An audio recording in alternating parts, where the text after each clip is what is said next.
مؤدب خدمت بیننده‌های قطعه بین‌المللی جام پرزیدنت جمهوری تاجیکستان باید با جودو منظور شما می‌گردد، جایی که قرار است امروز ورزشکاران دسته وزن 81 کیلوگرم بر رقابت پردازند و در این دسته وزن‌ها نیز ورزشکاران از فدراسیای روسیه، از ازبکستان، از قزاقستان همچنین بر رقابت خواهند پرداخت و امیدوار هستیم که امروز هم چون دیروز رقابت‌ها جذاب و دیدنی و جالب صورت بگیرند. در دور اول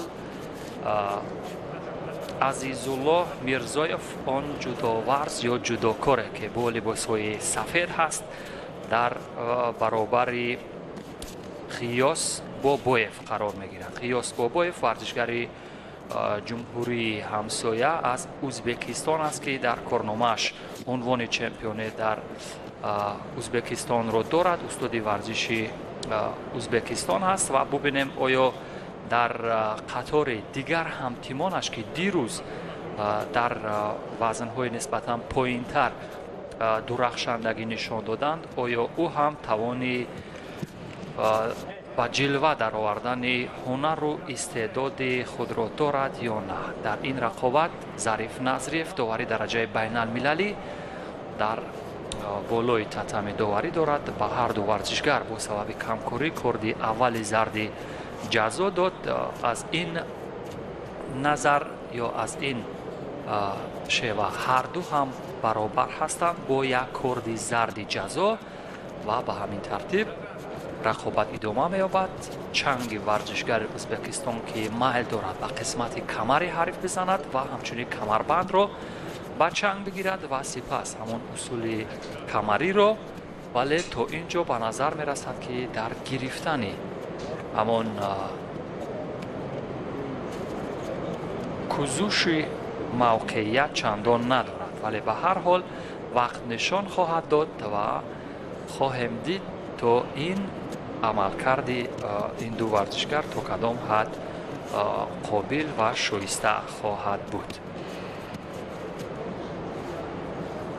تا این جای کار که هر دو ورزشگر دست به گریبان هستند، دقیقه پایانی یا ثانیه های آخر هست، ولی کسی از ورزشگران موفق به دریافت همون کمیکات یا همون گارد موافق یا همون به تعبیر دیگر مرحله قپیدن موافق شرفیاب نشدند.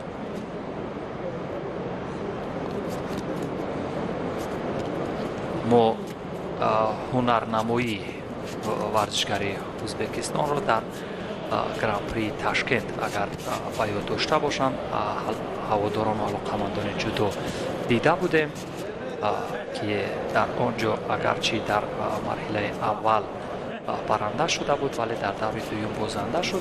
به هر حال تجربه اشتراک دارد در رقابت بین المللی و از تصویر بالایی که چه تصویر زیبایی هست در نمای عمومی ورزشگران در ثانیه های پایانی بسیار سراسیمه و چابکانه عمل میکنند به سمت همدیگر.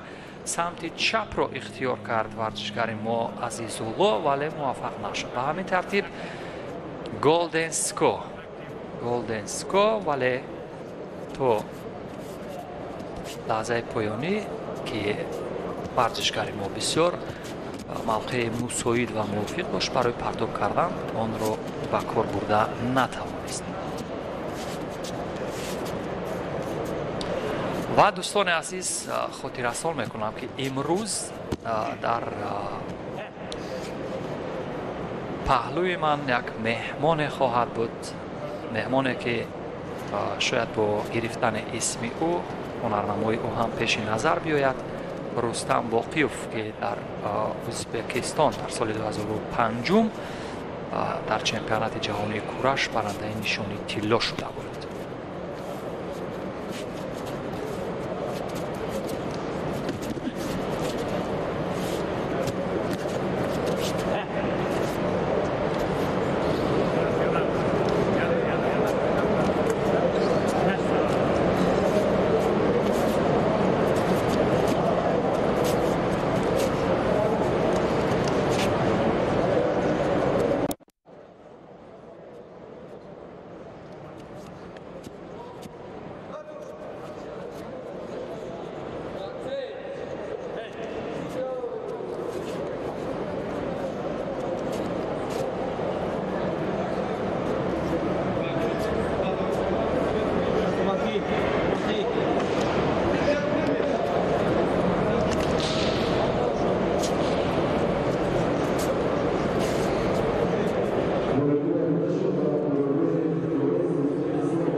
و دوستان عزیز در رقابت اول که مشاهده فرمودید پهلوان ازبکستانی در همان گلدن سکو با به نمایش گذاشتن هنر و استعداد خویش توانست که عزیزالله ورزشگر ما عزیزالله میرزایف را در مرحله اول یا در دور اول مغلوب کند. اگر نوارهای تدریجی یا صحنه‌های سوز کرده شده را ببینیم، جزئیات پیروزی ورزشگر ازبکستان قیاس با بویف را مشاهده خواهیم کرد که با چه شکل و با چه نحوه و با کدام شیوه پرتاب حریف را مغلوب کرد. به هر حال دوستان عزیز، با گزارش مستقیم خویش از جریان رقابت‌های مرحله یکم در دور اول ادامه خواهیم داد. همانطور که قبلا در این مسابقات حرف خواهیم زد و رستم باقیوف را با گزارش مستقیم خویش خوش آمد میگوییم. خوش آمدید. باشید، سلامت باشید. و رستم باقیوف در مرحله اول چون تماشا کردیم پهلوان ازبکستانی موفق شد و در مرحله دوم اکنون دو پهلوان تاجیکستانی روی هم قرار میگیرند. در همان لحظه اول که مشاهده فرمودیم، نه اینجا یک پهلوان از فدراسیای روسیه هست، ریزویف شادمان با جودوگی کبود هست و پهلوان تاجیکستانی باشد رضی والله لایقوف. از نقطه نظر شما شناخته که نسبت به رضی الله دارید و این ورزشگر تاجیک تبار که از تیم فدراسیای روسیه برآمد میکنند، در لحظه های اول مرحله قپیدن گرفتن یا با حریف درگیری آنها را چگونه مشاهده کردید؟ مرحله اولی که آنها با هم دررفتند. مرحله اول پیش از همه با همه ورزشگرا بسیار مشکل این مرحله اول است. اما لحظه اولی که دست به گریبان حریف میزنند، لحظه اولی که یکم رقابتی که در تمام مسابقات میبرد برای ورزشگر از همه مشکل ترین رقابت این رقابت یکم میباشد. بله.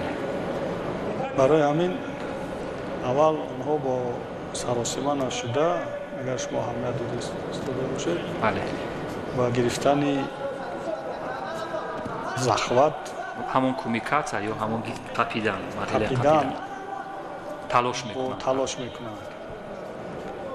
گشتین جدا هم که گشتین است که کسی اولین شده میقپد، بله، او چی میشود؟ یعنی افضلیت دارد، افضلیت پیدا میکند. کسی که یکم قپیدن میقپد، همون کومیکاتا یا همون مرحله قپیدن رو یکم چی میکند؟ هوای افضل است. یعنی از نقطه نظر فیزیکی که با آنها یعنی یگان مراتب شناخت نداره. فیزیکی از پهلوان روسیه یگان کمبودی نداره پهلوانی ما. بله. و برتری هم دارد.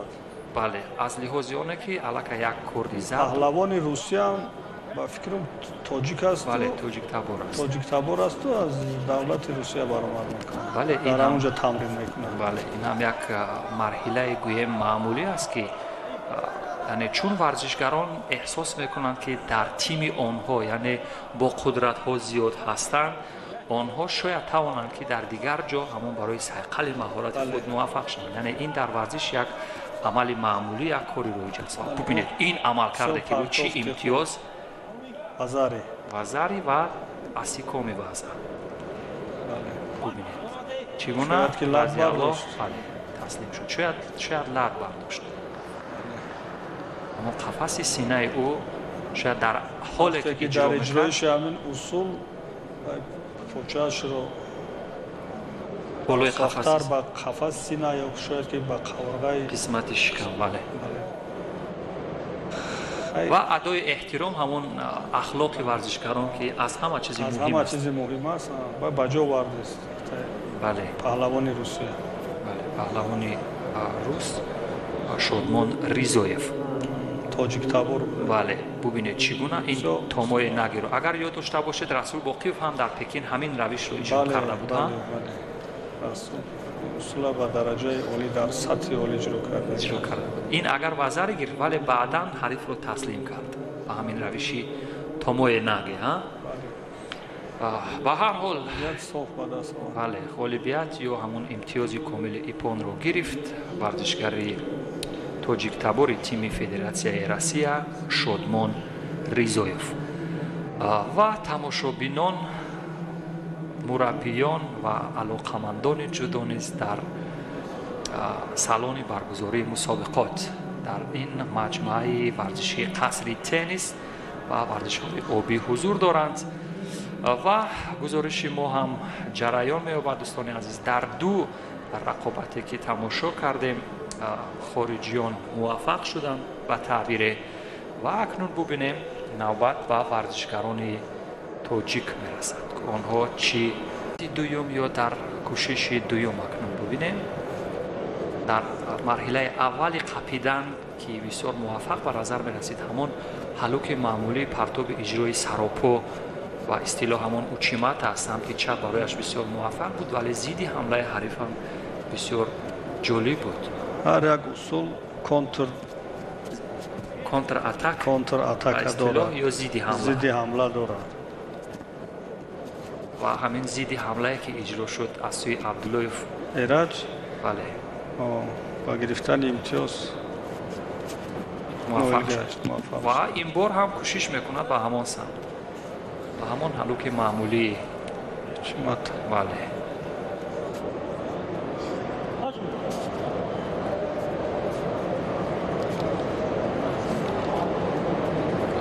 ва то кадом дараҷа метавон гуфт ки ҳамон лаҳзаи аввали чанг ба гиребон андохтан барои онҳо як марҳилаи омӯзишӣ ҳаст? оё метавонад чунин бошад? албатта ҳар як варзишгар нукоти тарафайни ҳариф, албатта вай то доштани ҳамин қапидани гиребони ҳариф, вақте гиребони ҳарифро меқапӣ, аз ҳамин ҷо бисёр чиз ба ҳамин варзишгар маълум мешавад. қувваи ҷисмонии ҳарифаш, кадом тараф сустии ҳариф, ҳамаш маълум мешавад ба варзишгари касбӣ. вазари буд аз ҷониби Икромов. барои чӣ довар баҳогузорӣ накард? аз ҳамон тарафе ки довар буд, шояд ҳамон қисмати афтидан хуб ба назар намерасид. аз ҳамин лиҳоз довар ишора мекунад ки наворҳои тадриҷӣ ё сускардашударо бубинем ва баъдан хулоса хоҳем кард. иҷрокунандаи усул буд. усул ҳаст. бубинед аз учимата мехост истифода кунад, вале осоту гариро ҳам хуб истифода кард аз самти берун. вале ин вазаре ҳаст. ҳамон таври шумо гуфтед, шояд инҷо ҳайати доварон ки аз канор буданд, ин бор зидди ҳамлае ки истифода кард Абдуллоев ба нафъ нашуд. вазаре дуруст. дар ҳамон лаҳзаи аввал шумо эҳсос кардед, чун хуб пайхас мекардед ва ҳамин гуна ҳолатҳо то куҷо метавонад яъне дарк эҳсосоти шуморо ба худ ҷазб кунад. яъне шумо худро дар ҳамон рақобат бибинед, чун паҳлавон ҳастед. мо ки худмон паҳлавон ҳастем, чизоро тез дарк мекунем. бале, яъне фавран ҳам эҳсос кардед ки ҳамон вазаре ҳаст. бори дигар ҳам бубинед то камтар нараст, камтар дасташро накашид Икромов.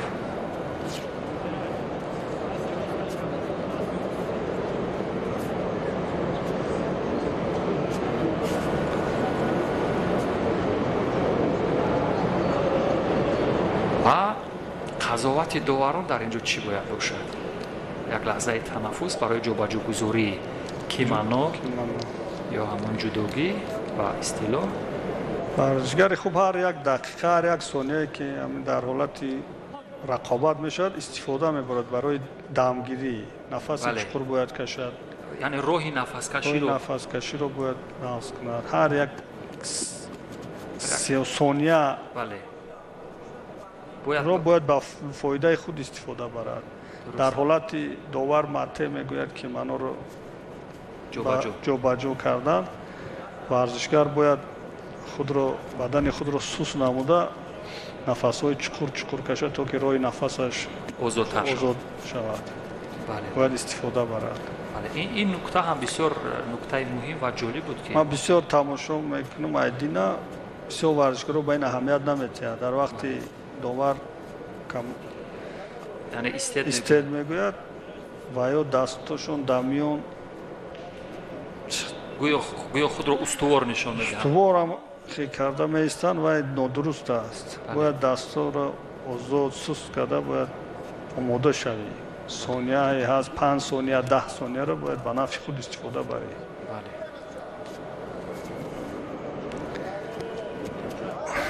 اکنون ثانیه های پایانی وقتی اساسی است. در این ثانیه ها 12 ثانیه یک کارت زرد دیگر با عبداللایف ایرج. شاید این رقابت با گلدن سکور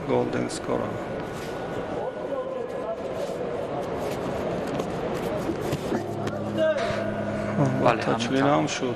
همین طور می شود. گلدن سکور دقیقه های طلایی. همه وقت حرکت کردن در کار در وقتی اساسی یگان خال به دست امتیاز آوردن در کار. همون کار رو در وقت اساسی تمام کنید. بله. در وقت ایلوواگی مشکل تر می شود. بعد این اگر غالب بیایی باز رقابت ها هستند از این در حریفی پرزورتر با بعد هر یک دور حریفی پرزور آمدن می گیرد. خب رو باید در همین طول همین رقابت ها همش تقسیم کنی یا خیل.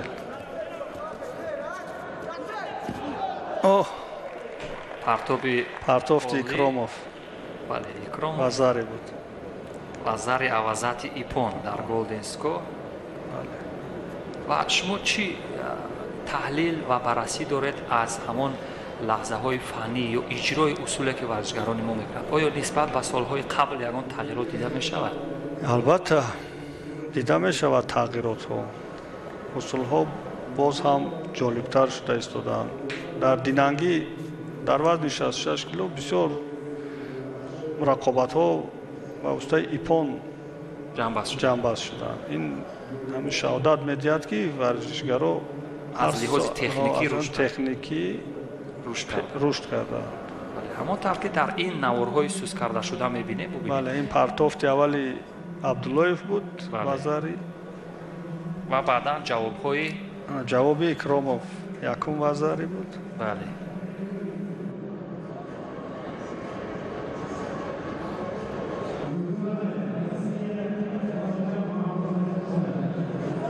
این هم همون لحظه که یکم وزاری بود. آنها دویم وزاری. دویم وزاری رو هم بسیار سنجیده و با استعداد به خود خاص به دست آورد. اکنون پهلوانان دیگر به صحنه رقابت میبرند دوستان عزیز و ببینیم نتیجه در رقابت بعدی چی خواهد شد. به هر حال تا اینجا که 3 رقابت رو تماشا کردیم همانطور که رستم باقیوف تحلیل کردن واقعا از لحاظ فنی یا همان تکنیکی ورزشکاران ما خیلی رشد کردند.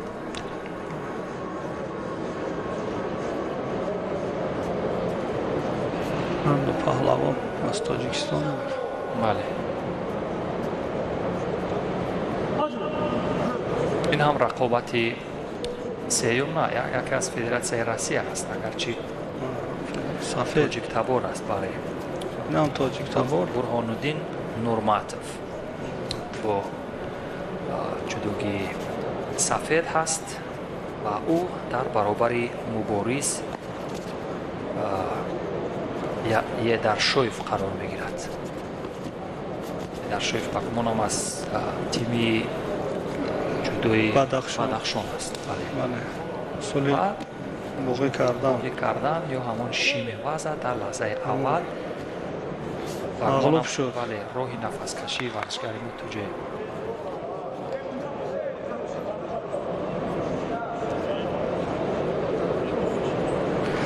تسلیم شد یا نه؟ نه شرط نیست تسلیم شدن. وقتی که به حالت بیهوشی قرار می شود غالبیت به حریف داده می شود. بله اینجا شاید خود همین ورزشگری که این اصول رو اجرا کرد خود احساس میکرد که یعنی در حالی که اگر فشار بداد سر داد. بله او با حالت بیهوشی یعنی 100% گرفتار میشد. بله. اگر ادامه میداد فشار رو. ولی به هر حال همین احساس کرد که حریف یعنی بدون اون که پهلوان روز تجربهش بسیارتر است. ببینید در رو احساس کرد. بله. این اصول بسیار اصولی اگر توغری کنی از این اصول خلاص شدن بسیار مشکل است. یعنی اگر با موقع و موافق تیز در حالتی بیهوشی قرار میگیرد. بله. یعنی زود همون عضوهای نفس کشی فشار میارند و تیز تسلیم از دو طرف هم از جهت گردن بوقی میکنه هم وقتی که پاچه‌اش رو میدارد آدم رو دو قدم میکنه نفس تنگ میشود. روحی نفس کشی نفس همه طرفه محکم میشود. بله. ورزشگرانی که از خارج کشور آمدن در حال درخشندگی هستند دوستان عزیز. اما گونه‌ای که تماشا کردیم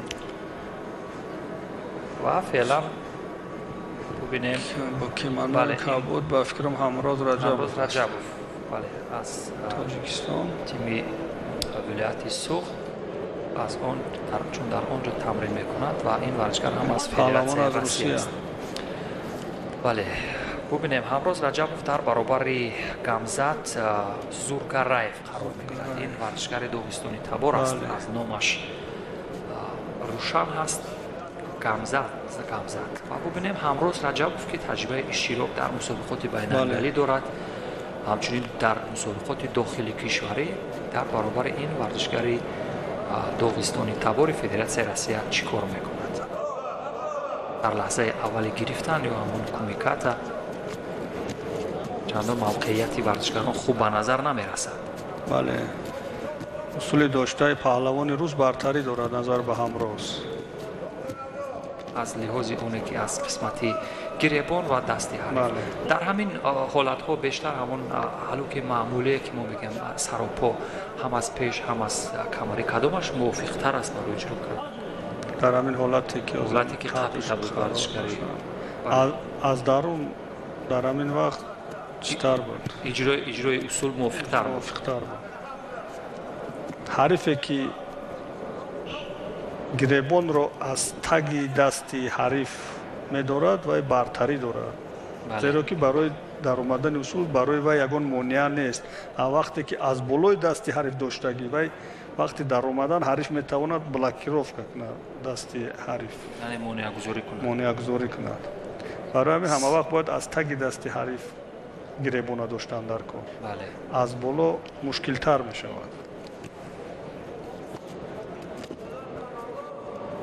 پهلوان‌های روسیه از جهتی که بسیار مسابقه برآمد میکنن اشتراک میکنن شاید هر ماه هر هفته مسابقه برآمد میکنن برای همین از همین لحاظ باید کمتر برتری دارن. از لحاظ تجربه در مسابقات بله مسابقه‌های داخلی بیرون از کشورشون برآمد میکنن در بسیار تمرین‌های دسته‌جمعی بسیار اشتراک میکنن با هم هر خیل حریفا مشکل میگیرن از دیگر دولت‌ها. یعنی همون کشورها قدرت‌های جدا هستند مثلا گرجستان و ببینید اجرایی که از قسمتی پشتی کردن حریف یک لحظه همون قپیشه که اجرا کرد آیا اون شایسته بود یا نه؟ شایسته بود دست رو داشتگی نبود از همین لحاظ اصول تا آخر کردن نتوانست پهلوانی روز گردن رو داشت اما دست رو داشتگی نبود. اگر دست رو داشتگی میداشت با صاحب وزر میگشت.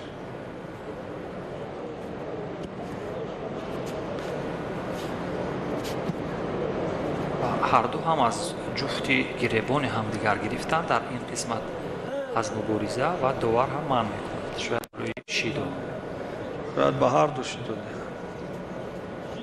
بله کمکوری به سبب کمکوری به هر دو هم شیدو.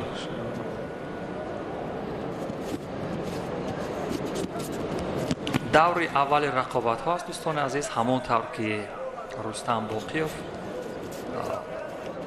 مصاحب من و از جمله پهلوانان نامی کشور گفتند یعنی رقابت اول برای هر یک ورزشکار بسیار رقابت حساس و مشکل است، مرکب مشکل است. بله. به همین ترتیب باید از همین مرحله اول و آسانی و باز همان توموی نگه که کمتر نرسید به تبدیل میرسید، شاید که با ولی وزاری گرفت ایپان میشد با خوبتر میشد، اصول غالبیت جانانه‌تر میشد، غالبیت صاف به دست می آورد.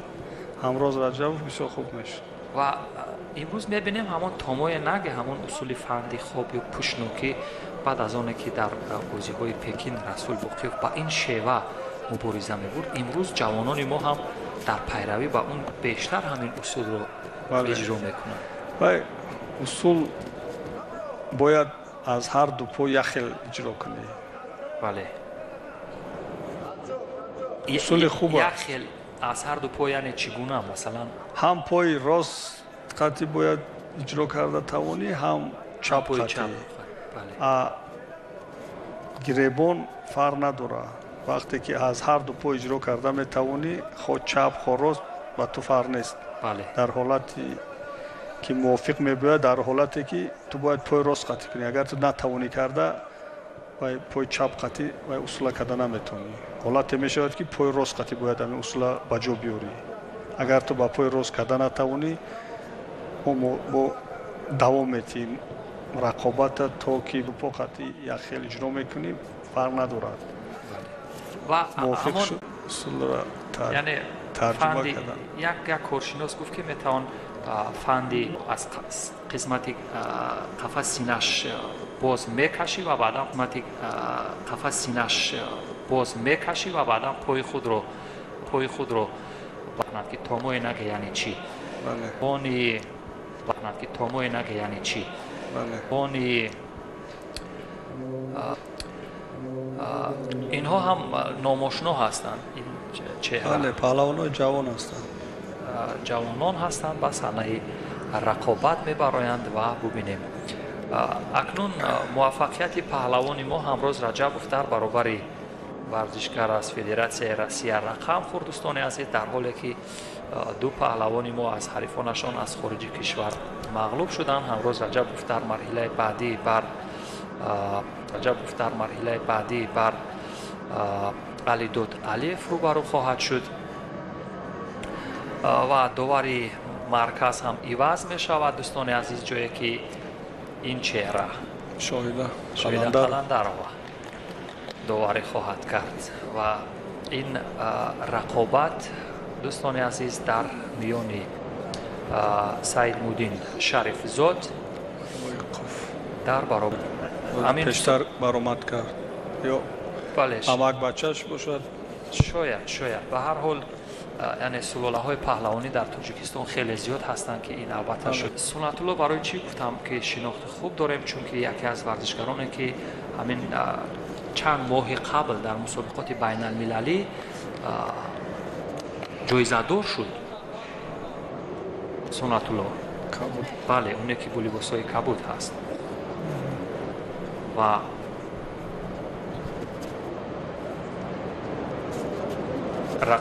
رقابتی که میتوان گفت از لحاظی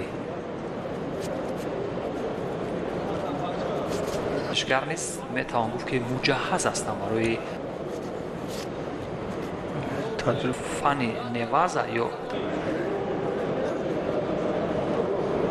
ورزشکارای ما بله مبارزه رو یا همین بخشی حرفه ورزشکاران رو چگونه باید تقویت بخشید در نوازه کار کردن ورزشکاران.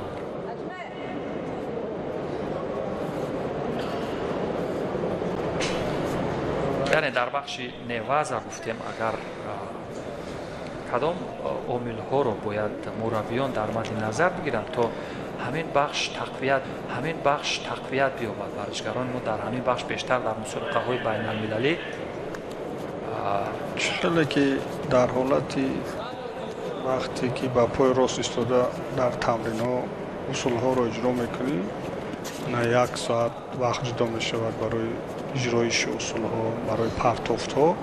бояд дар ҳолати неваза, дар ҳолати партирирам 1 соат зиёд бояд ҳам усулҳое ки дар ҳолати неваза, дар ҳолати партирӣ мешавад, ҳолати буғикунӣ, ҳолати лад додани даст, ба ҳаминҳо ҳам бояд ҳамин хел кор кунанд. 1 соат, 1.5 соат бояд ҳар як варзишгар кор кунад. ҳолати партирӣ, ҳолати неваза ҳам дар бисёр мавридҳо агар кор карда тавонӣ ба ғолибият сарфароз бегардӣ.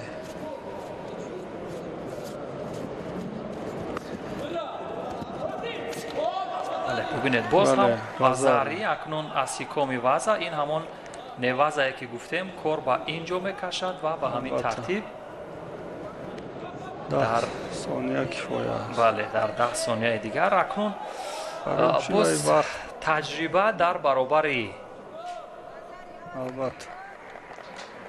баробари гӯем нерӯи ҷавонӣ ғолиб баромад. ҳарду варзишгар низ варзишгарони ҷавон ҳастанд, вале таҷрибае ки ман гуфтам аз он лиҳоз ки сунатулло дар рақобатҳои байналмилалӣ бале таҷрибаи иштирокаш зиёдтар ҳаст. яъне дар як мусобиқа ҳеҷ набошад ба варзишгаре аз озарбойҷон, аз федератсияи россия, аз қазоқистон рӯбарӯ шудааст, яъне қудрати дигар варзишгаронро таҷриба кардааст. албатта ба ҳар як варзишгар вақте ки бо варзишгаре аз дигар ҷумҳурӣ ба рақобат мебурӯй, агар якум бор бошад барои вай мушкилтар аст. варзишгаре ки бо дигар варзишгарои аз дигар ҷумҳуриҳо баромад кардааст, бисёр рақобат кардааст, ба вай осонтар меғалтад.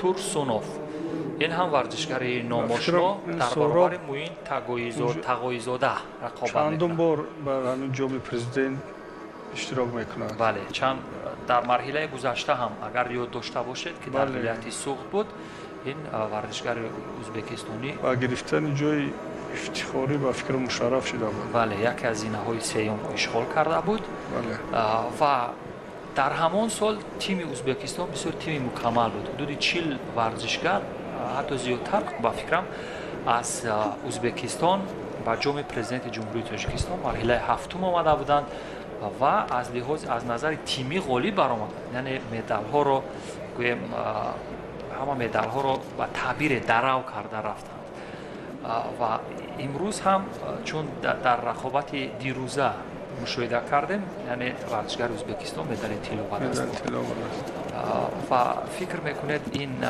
яъне қудратнамоии варзишгарони ӯзбекистон дар саҳнаҳои рақобатҳои минтақавӣ аз чӣ манша мегирад? тими миллии ӯзбекистон бисёр як дастаи пурқувват аст дар осиё. дар осиёи миёна ба вижа ё на танҳо дар осиё дар маҷмӯъ хато намекунем. дар маҷмӯъ яъне инҷо тими Корея ҳаст, тими ҷопон ҳаст, ҳама ҳаст. тими ӯзбекистон ҳам дар ҳамин осиё гӯем хато намекунем. яке аз қудратҳо аст.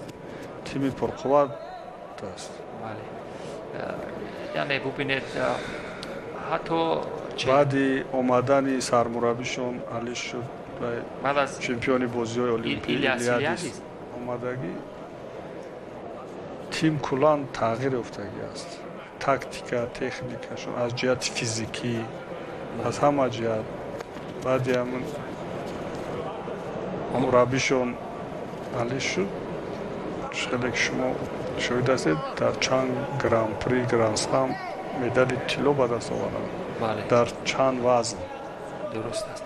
фикр мекунед ҳамин мураббии сатҳи ҷаҳонӣ дар агар тасаввур кунед баъзан варзишгароне ҳастанд ки шояд аз канор бубинанд ҳамин тамриноти ҳамин мураббиро, яъне ба вижа аз бо ӯ яъне даст ба гиребон нашаванд, яъне омӯзиши яъне наздик надида бошанд, вале ҳамон ҳузури ҳамаро дар тим мебинанд. фикр мекунед ин чӣ таъсир дорад барои савияи касби варзишгар? албатта вай ҳар як варзишгар вақте ки мисол сармураббӣ чунин шахсияти номдор аст, чемпиони бозиҳои олимпӣ, чемпиони ҷаҳон, чемпиони аврупо аст, авай дида ҳар як кас ба худ як ангеза ё идеал доранд вай идеали бисёр касо буд. боз ҳамон фани томое наге ё баъд муносибат бо варзишгаро ва фикрам муносибати тими миллии Ӯзбекистон бо сармураббӣ бисёр дар сатҳи баланд аст. ва ҳамин аст ки натиҷаашро мебинем. албатта якдигар фаҳмӣ аст. инҷо ҳамон фани сумигаиш ё томое наге, яъне ин равише ки дар сумигаиши аз қисмати камари ҳариф яъне қапида мешавад. агар наворҳои тадриҷиро феълан ки коргардон манзур мекунанд мушоҳида кунем, яъне равишҳои қапидан бисёр муҳим ҳастанд. бубинед инҷо аз сумигаиши истифода кард, агарчи ба томое наге наздик буд, бубинед чӣ гуна аз қисмати камар гирифт ва ба ин тартиб иҷрокунандаи усул агарчи худаш ба тахтапушт афтид, вале иҷро кард, ҳарифро партоб кард ва баъдан дар муддати 10 сонияи дигар ғолибият ба даст овард. паҳлавони мо фикр мекунад ки усулава иҷро кард, лекин касе ки охирон движения мегӯянд, охирон ҳаракат мегӯянд, охирон ҳараката мекунад, ба ҳавай дода мешавад. акнун рақобати охири даври аввал аст дӯстони азиз, ҷое ки ду паҳлавони тоҷикистонӣ дар баробари ҳамдигар қарор мегиранд. ҷамолиддин саидаминов, ин чеҳра ки бо либосҳои сафед аст, дар баробари Нурулло Тилоев қарор мегирад. Нурулло Тилоев ин чеҳра ки рӯи тасвир мушоҳида мекунем. ҳарду варзишгар низ варзишгарони навкор ҳастанд ва имрӯз ҷавон ҳастанд. чӣ қадар ҷавон. ҷамолиддин зери роҳбарии акаи Сафар Баротов дар хатлон машқ мекунад.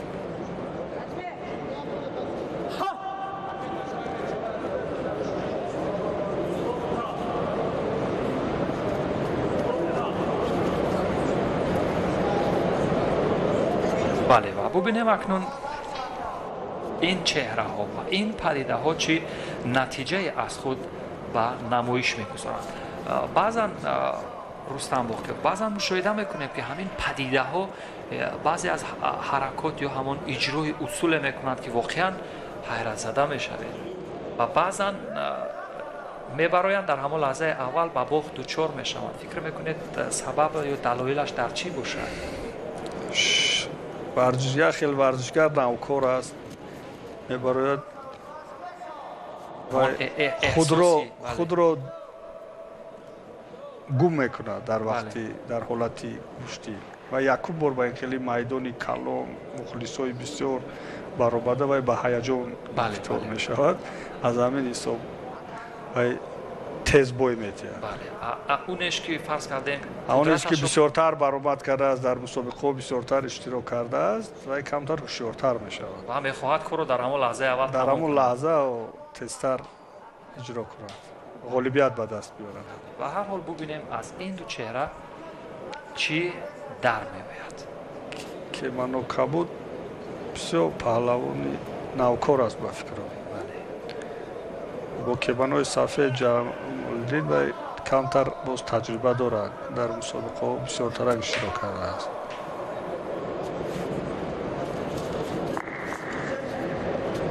аз тарзи ҳаракоти онҳо чӣ эҳсос мекунед? яъне ҷобаҷогузории пойҳо, ҳамон фанун ё техникаи пойҳои ин варзишгаронро то кадом ба ин чеҳра ҳам ошно ҳаст дар вазни 100 килограмм. аз 100 кило зиёд. изофаи 100 кило дар ёд дошта бошед, дар куштини миллие ки ҷоми пойтахт баргузор гардид, дар вохӯри финалӣ аз дасти паҳлавони мо Темур Раҳимов шикаст. паҳлавони хуб аст. дар гран-при гранд-слам ҳам иштирок мекунад. ҳамин баъд аз омадани ҳамин Ильяс Илиадис, яъне ин варзишгар ҳам аз худ дарак дод. албатта паҳлавони хуб аст, дар бисёр мусобиқаҳо байналмилалӣ иштирок мекунад. сазовори ҷойҳои ифтихорӣ ҳам бисёр гаштааст. бале, акнун варзишгарони ҷавонро мушоҳида кунем дар ҳоле ки дар баробари ҳамдигар дасту панҷа нарм мекунанд. аз худ ҳам як суръати гӯем тӯфонӣ ба намоиш мегузаранд, вале ҳамин суръатро то лаҳзаи поёнӣ бо анҷом додани ягон усул ба поён намебаранд. ин аз рӯи камтаҷрибагӣ аст. вале чӣ фикр мекунед дар баробари суръат, яъне доштани гӯем ҳамон марҳилаҳои иҷрои усул то кадом дараҷа муҳим аст, ё ин ки суръатнокӣ ба иҷрои фан бояд то кадом дараҷа тавъан бошад ва лаҳзаи ҳамон истифодаи онҳо чӣ гуна бояд бошад? ҳар як усул вақту макони соати худро дорад. дар вақти гӯштин ҳар як усуле ки дар ҳамин гӯштин ҳаст, дар ҳамон ҳолате ки агар ту ҳамон ҳолате ки мувофиқ аст ҳамон усулро кунӣ, вай фарқ надорад вай варзишгар чанд кило аст. бале ба монанди пар вақт агар дар вақтш усула иҷро кунӣ, ба монанди як пар бардошта мезанӣ ба тахтапӯш. шумо аз фалсафаи ҷигару кану ёдовар шудед? албатта вай фалсафаи гӯштин ҳамин аст. ҳар як усул ҳамон ҳолати худша дорад. агар дар ҳамон вай дар муддати як лаҳза вай усул ҳамон ҳолат пайдо мешавад, ҳамон момент ҳамон ҳолат ту бояд иҷроиш ҳамин вақте ки тез мегӯянд ку ба монанди раъду барқ бояд иҷро кунӣ ҳамон усула дар ҳамон ҳолат, ба монанди пар ҳамон ҳарфи худро ҳис намекунӣ, дажи ҳис намекунӣ, оварда ба тахтапӯшт меғалтонӣ. ава ба вай ҳолат гирифтор шудан вай бояд саҳар бега бояд тамрин кунӣ, меҳнати ҳалол кунӣ, арақи ҷабир то ба он дараҷа расидан, ба вай дараҷа расидан вай кори осон нест. бале инҷо акнун ҳама ҳамон хислатҳое ки як варзишгар бояд доро бошад, бояд тақвият биёбанд ба ҳамон дараҷаи олӣ. ҳам суръатнокӣ, ҳам даромадан барои иҷрои як усул, ҳам зури бозу, ҳам қудрати тавоноӣ ҳамон ҷабҳаҳои гуногун. албатта ҳамин раҳмати қиблагомон фақат як гап мезад ки як панде дошт ки ҳамин толори ки мо тамрин медиҳем, дар толорам ҳам панҷа ман чӣ карда ҳамон сухани пандомед сухани падара чӣ карда нагӣ гӯштингир бояд дар майдон сохти шер зур бошад, сохти мор доно бошад, сохти рӯбоҳ ҳилагар бошад, ба монанди раъду барқ тез бошад. бисёр ташбеҳи олӣ. ва гумон мекунам падари шумо ҳам ҳамон нукоти барҷастаи ҷигару кануро ҳам бархурдор будааст. яъне бубинед, ҷигару кану мегуфт ки паҳлавон бояд сахт мисли ҳамон дуб чӯб бошад ва нозук мисли нилуфар бошад, ки аз ҳама гули нозук нилуфар аст. бубинед фалсафаи ҷудо ба чӣ дараҷа ҳаст, яъне ташбеҳоте ки яъне падари шумо ҳам кардан ба ҳамин фалсафаи ҷигару кану бисёр мушобеҳ аст. яъне басони гурбасонон ё шер дарафтидан ба ҳариф, яъне шер дар вақте ки рақобат мекунад ҳамон панҷаи ҳайвони пурқувват аст. бубинед инҷо ҳам ҳамон суръатнокӣ ба як қисмати пой зарба зада. ҳамаи ҳамин чизо дар ҳамин варзишгар бошад ва варзишгар ба қуллаи баланд мерасад. ҳамин хислатҳо бошад. агар монанди шер бояд ба қувват аз ҷиҳати физикӣ, мор доно вақти гӯштингир аз нуқтаи назариявӣ бояд афзоиш ёфтагӣ бошад. бале монанди рӯбо як ҳайвоне аст ки ҳилагар аст. ҳила инҷа ба маънои мусбат аст, маънои мусбат аст, яъне дар ҳолати раъду барқ шумо чӣ мебинед, суръати баланд бояд суръати баланд дошта боше ки ба ғолибият ба муваффақият ноил шавӣ. бале ҳамин тартиб ҷамолиддин ба марҳилаи баъдии рақобатҳо рафт ва рақобати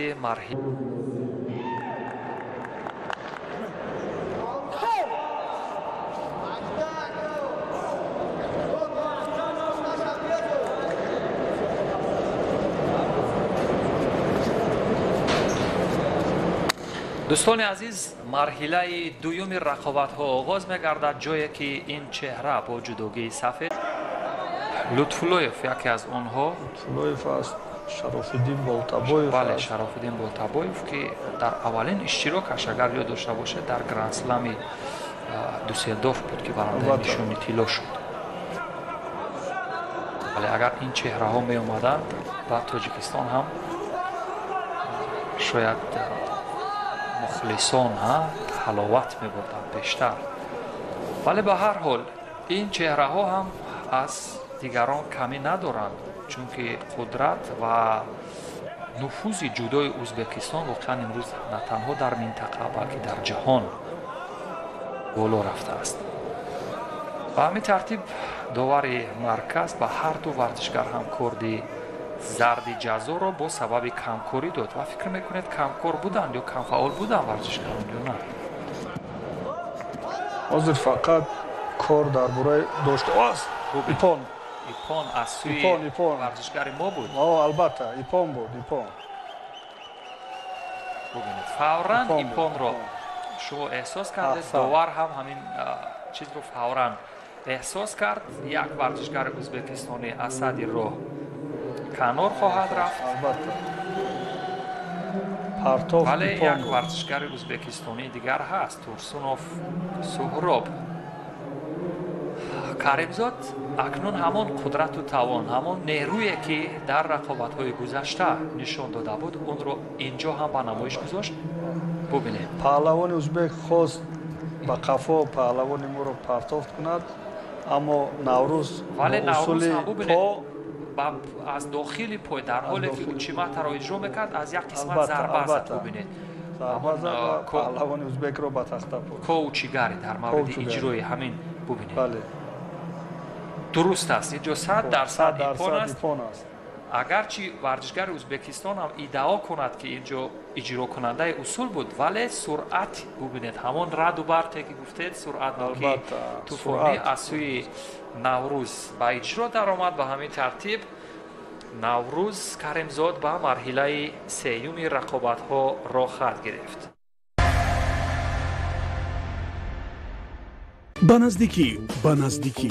ба наздикӣ кушодашавии маркази нави савдо ва фароғатии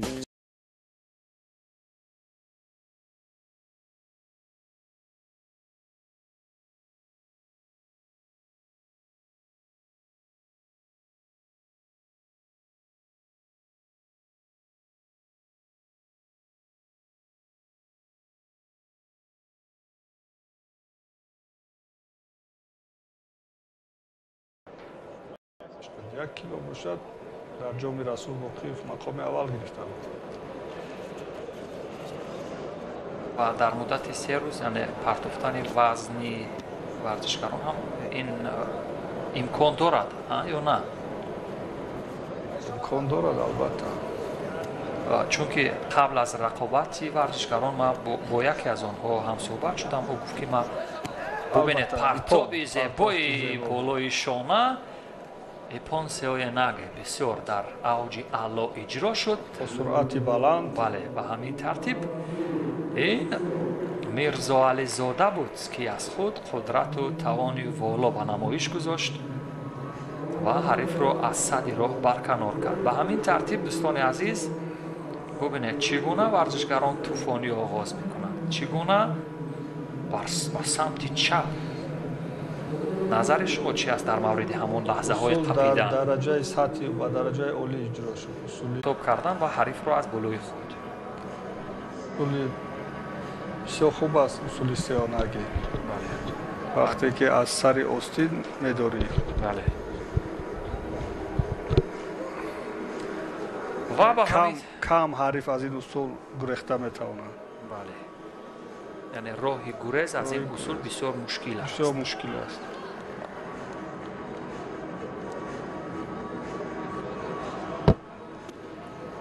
و با همین ترتیب دوستان عزیز باز دو چهره که به رقابت خواهم پرداخت. میزروب لایقوف این ورزشگر که با لباس‌های سفید است و در برابر مقصد زویدوف قرار میگیرد. هر دو هم از тоҷикистон ҳастанд. мақсад зоидов бо ҷудогии кабуд ё либосҳои кабуд ҳаст. ба ҳамин тартиб марҳилаи аввали даст ба гиребони ҳамдигар задан.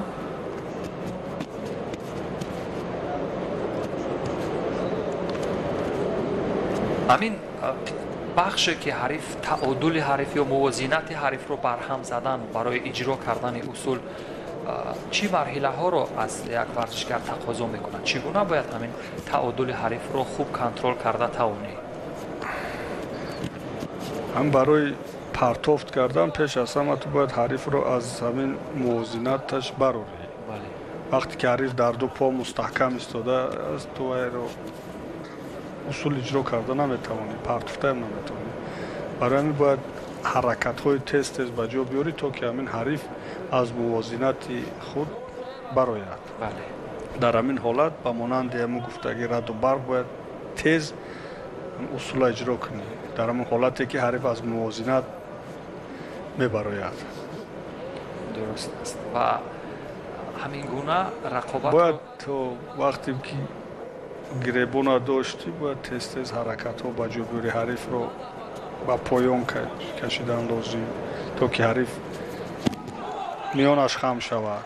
ва дар ҳолате ки ту ҳарифро ба поён мекашӣ, миёни вайро қатъ мекунӣ, ҳариф ҳаракат мекунад ки миёни худро рост кунад. дар ҳамин ҳолат ту метавонӣ усул иҷро кунӣ, ҳар як усуле ки ба ҳамин ҳолат мувофиқ аст.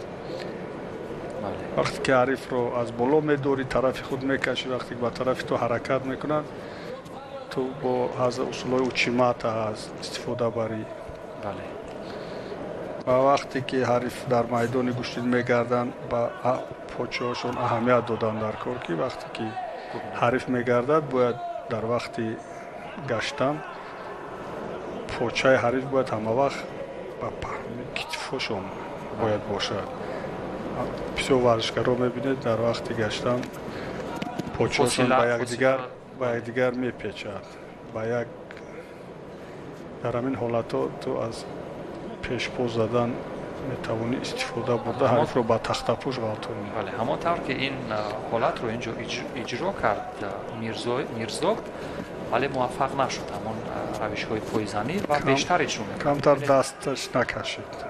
инҷо аз сӯи дигар мақсад ҳам кӯшиш мекунад ки ҳамин равиши пойзаниро истифода барад. вале дар бисёр ҳолатҳо варзишгарон гумон мекунанд ки ҳамин пойзанӣ роҳи ҳал аст дар айни рақобат, вале каман дар кам иттифоқ меафтад ки тақдири рақобатро ба ҳамин усули пойзанӣ ҳал кард. ҳамин як усулро бояд ба як усули дигар пайванд намудан дар кор дар вақти рақобат. паҳлавонои мо як усул мебароянд, дигар ягон усула пайванд намекунанд. усул бисёр аз иш ба иш бояд як усула ба дуюм усула ба сеюм усул пайванд бояд кунӣ. дар ҳамин ҳолат ба ғолибият, ба партофт чӣ мегардӣ? бале, як пайвандии мувофиқ бояд дошта бошад.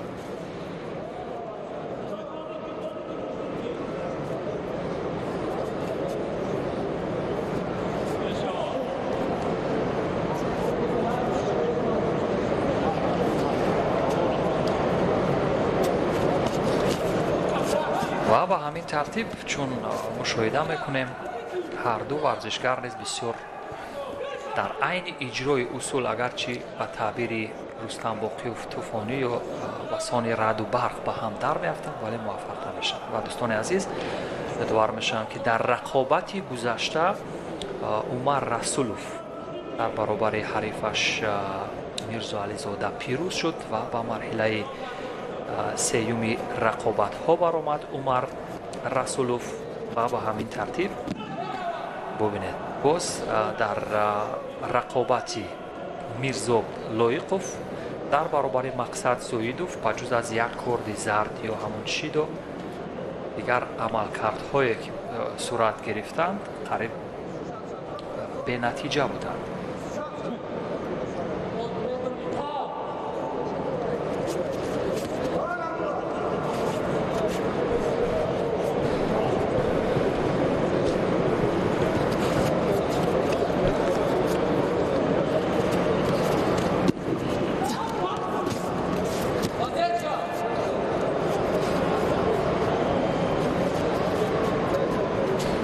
ҳамин тартиб дӯстони азиз рақобати варзишгарон ба сонияҳои поён ва голден ское ки бале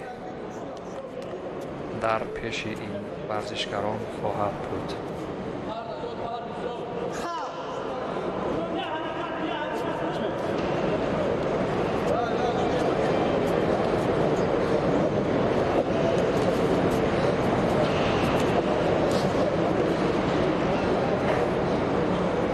лаҳзаҳои аввали голден ско аз назари қоматӣ инҷо лоиқов нисбат ба ҳариф бартарӣ дорад, вале гумон мекунам ин қаду баст дар ҷудо ягон аҳамияти вижае надорад.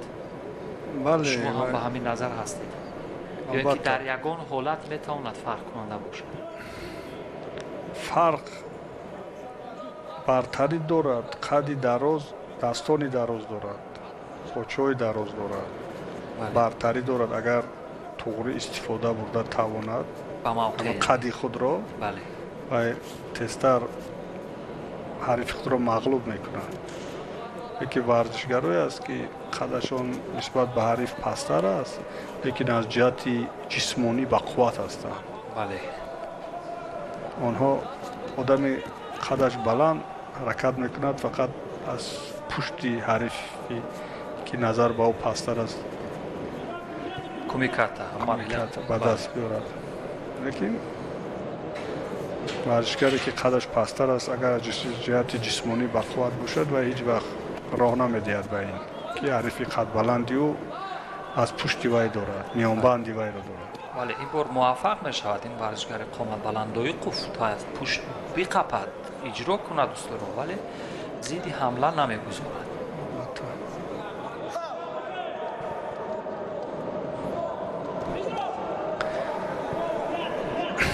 қувва басандагӣ намекунад.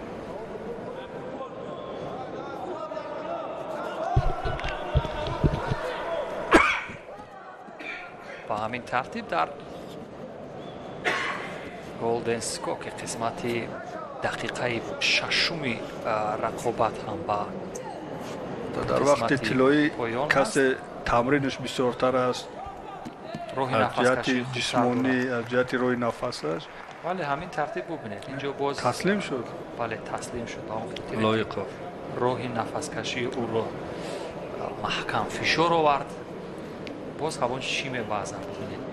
инҷо як усуле ки агар ҳарифат бо вуҷуди оне ки аз ту таҷрибаи зиёд дорад, қоматаш ҳам баланд ҳаст, вале ба маврид агар фишор биёред, роҳи нафаскаширо танг мекунед, ӯ таслим мешавад.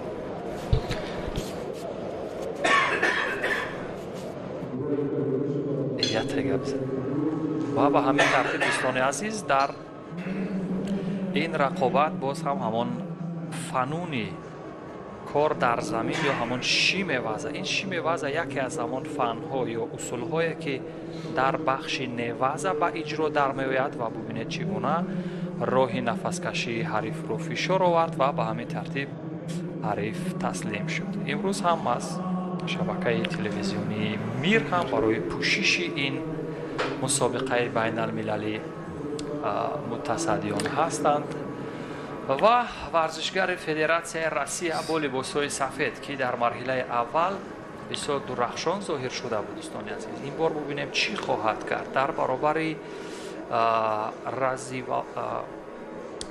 разиаллоҳ лоиқов қарор мегирад. разиаллоҳ лоиқов ки дар марҳилаи аввал ҳам бисёр хуб ҳунарнамоӣ паҳлавони рус дар даври аввал ба лоиқов пирӯз шуда буд. ба разиаллоҳ лоиқов дар баробари тошев қарор мегирад.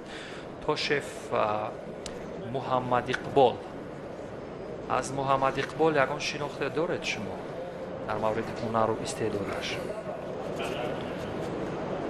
рости гап шиносоӣ надорам. паҳлавони ҷавон аст.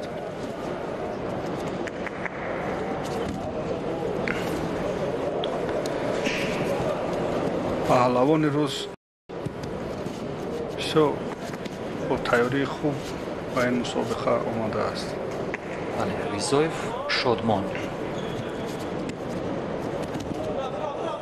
ورزشگر ما هم در اجرای فنون معمولی ببینید چی حرکاته و کی گرفت اینجا امتیاز رو. اگرچه هر دو ورزشگر هم یک زایل به بالای تتمی افتیدن.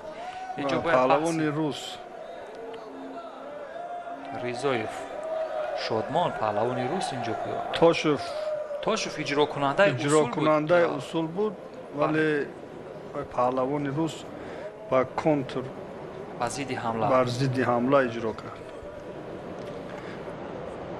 شاید از باوگذاری نشود. شاید نوارهای تدریجی و سوس کرده شده رو ببینند و بعدا قضاوت کنند. اجرا کننده اصول ورزشگری ما بود. ضد حمله کرد. ضد حمله کرد ولی هر دو ورزشگر هم در یک زمان با بالای تتمی افتیدن. گمان میکنم در این قسمت اگر با هیچ کدام از ورزشگران چیزی ندهند خوبتر خواهد بود، چون که در بسیار حالت ها اگر ورزشگران هر دو هم یک زایل با بالای تتمی افتند این بدون نتیجه میموند. یعنی هر دو یک زایل افتیدند دیگر باید جای شک و شبهه نباشد. ولی وزر برداشته میشود همون گونه که ما نیز خلاصه کردیم به همون نتیجه میرسند دوباره. و ورزشگر شایسته اکنون باید خود را اثبات کند. باز هم همون موقعیت تکرار می شود و باز هم همون اصول اوچیماتا. ضد حمله ها برای اوچیماتا کم در کم به وقوع می پیوندد ولی همین چرخش دادن پای خود در اوچیماتا می تواند و قابل شایسته باشد. ببین اکنون اجرای اصول از سوی ورزشگری روس بود و به همین ترتیب این هم هیچ امتیاز نداد. یا نظر شما چی است دوستان باقی؟ البته پهلوان روس با اصول در آمد لیکن یگان از به نوارهای تدریجی دقت میکنند. حالتهای سوس کرده شده رو باز یک بار دیگه به نظر ببینید به سر افتید ورزشگر. بار دیگر نوارهای سوس کرده شده رو ببینیم با وزن خیلی نزدیک. در گوشتین جدا حالت ماست به اینابت گرفتن نمی شود. شاید که خود بهاگذاری کرده شود. ایپان بهاگذاری شد. ایپان بود. به هر حال یادآور میشیم که توشف از ناحیه مسجد هست تحت رهبری فریدون امیدوف تمرین میکرد در مسجد ولی فعلا در شهر دوشنبه تحت هدایت رؤوف حکومتوف تمرین میکند. در لحظه های اول بسیار اصول های مورد نظر و اصول های چشمگیر رو خوب استفاده میکرد ولی در لحظه های پایانی این ورزشگر روس بود که ببینید چگونه اجرای اصول خوب کرد. بله اینجا دفاعی که طبق قاعده های نوی فدراسیون دفاعی که برای سلامتی خود ورزشگر ضرر دارد با او خمسو کمک داده می شود. یعنی او نباید گردن خود رو همچون سپر اینجا به نمایش میگذاشت. حاضر می توانستند که با پهلوان ما خمسا کمک کنند لیکن پرتافت رو حساب کردند. لیکن پرتافت ایپان بود. در گوشتین جدا حالت ماست با نظر گرفت. پولک میگویند. و پهلوانان نوبتی رو ببینیم اکنون. بحرالدین راو علاموف. دو پهلوان تاجیک.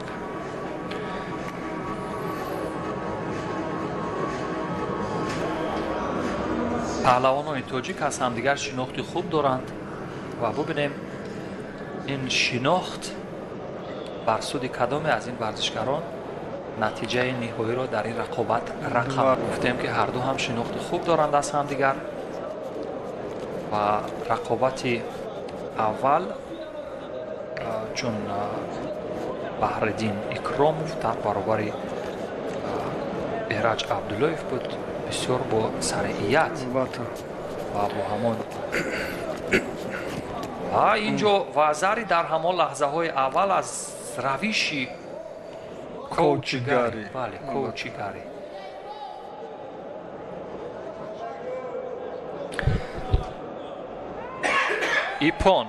ایپان بهاگذاری میگردد. ببینید سرعت نوکی اینجا نقش اولین درجه بازید و همونطور که رستم باقیوف گفت یعنی چون بسان رد و برق یا طوفانی آغاز کردن همون کوچیگری در سطح بلند اجرا کرد. کوچیگری رو واقعا ایپام بود و علامو فاکنون از خود درک داد. آن چهره‌ای که شاید بعضی ها گمان نداشتند که با این نحوه رقابت کوچیگری در اوج اعلا اجرا شد. یعنی کمان در کم این گونه اصول ها رو اجرا میکنن ورزشکاران. البته اصول بسیار خوب است کوچیگری. وقتی که اصول در سطح عالی اجرا میکنیم بسیار اصول خوب است. بله. پهلوانای ما با این کمتر اهمیت میدهند با این اصول.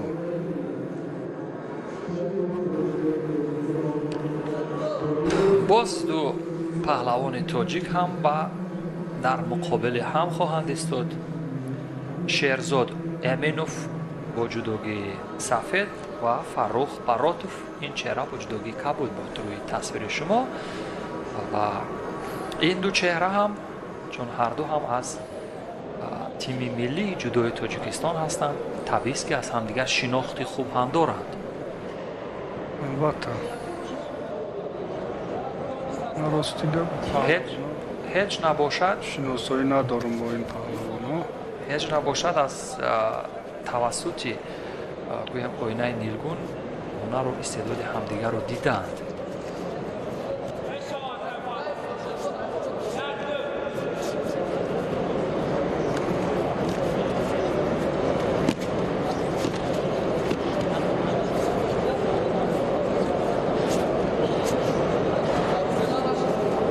قسمت اول مبارزه دریافت خوبی همون کومیکاتا یا همون گاردگیری یا مرحله قپیدن برای امینوف بسیار خوب بود. به ترتیب امینوف که بخش اول قپیدن یا مبارزه را بسیار به مورد ادامه میداد موفق شد. پهلوانی کیمانوی سفید. بله امینوف همون شیوه همون نحوه شکل قپیدن خود را تا لحظه پایانی تغییر نداد و بالاخره به همون روش موفق شد. در یک مبارزه تا چی حد یعنی تغییر دادن همون موقع قپیدن یا کومیکاتا میتواند به نفع همون ورزشگر باشد بر سود همون ورزشگر باشد. تغییر کومیکاتا یا قپیدن در حالتی که دو حریف دیگر را داشتند در حالتی که وی میخواهد همین کومیکاتا زخم تغییر دهد در همون حالت ورزشگر خوب باشد در همین حالت استفاده برده با اصول می‌دارد. در حالتی که وی میخواهد که همین کومیکاتا خود را تغییر دادن وقتی دست خود را میگیرد تغییرات میخواهد دادن در همین حالت اگر با اصول درآید این حریفش در همین حالت میتواند دست بالا شود. اما این چخیلی که گفتیم هم تیزی با مانندی باید رد و برگ باید استفاده برای همین حالت ها را با سرعت بلند باید اجرا کنید. در همین حالتی که وی کومیکاتا خود را تغییر دادن میخواهد تو باید همین حالت استفاده برده با اصول درایی. در اون حالت وی دستی وی با تو مانع شده نمیتواند. این حالت اگر استفاده برده توانی یعنی چابوکی تیزی سرعت بلند همه این سرعت نباشد یک از غالب شدن بسیار دشوار است مشکل است. حتی هم پهلوانای سنگین وزن اگر اهمیت تیم سرعت دارند کمتر کدامش سرعت بلند دارد و غالب می شود.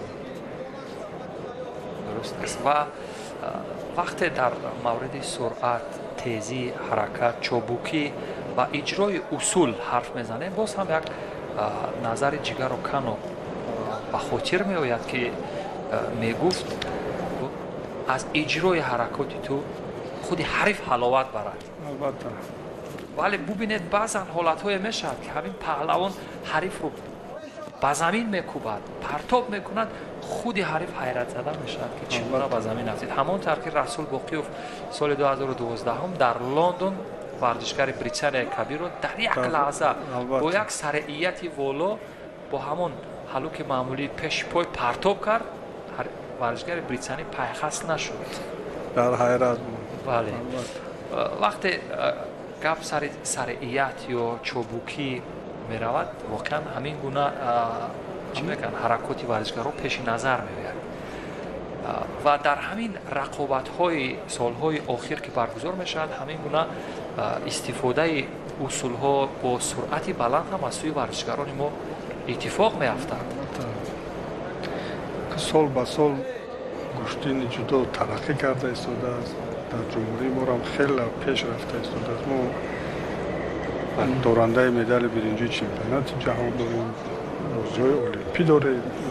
кори шӯхӣ нест. сол ба сол бояд хубтар шавад. мо мехоҳем ки боз чемпиони бозиҳои олимпӣ барояд, аз ин намуди гӯштини ҷудо чемпионҳои ҷаҳон бароянд. мо ҳам умедвор ҳастем ва чун имрӯз ҷаҳду талоши варзишгаронро мебинем дар ҳар як мусобиқот ва инҷо боз ҳам шими ваза ва бенатиҷа буд. лекин бояд меҳнати бисёр кард барои ба ин қуллаҳо расидан. сахт тамрин беҳад тамрин ва вазари на инҷо вазари паҳлавони вале натиҷа баробар мешавад. натиҷа баробар мешавад ки аз ҷиҳати корт аз ҷиҳати кортҳои зард боз пешсаф дар сонияҳои поёнӣ бубинед.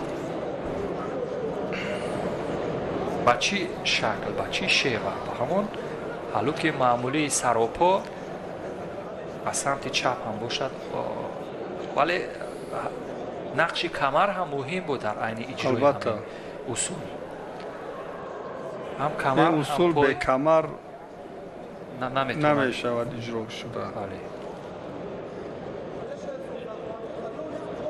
ҳамин усулҳои саропо яъне точи вазаро яъне як бахши муҳимаш гӯем ҳамин усули камарӣ ҳаст.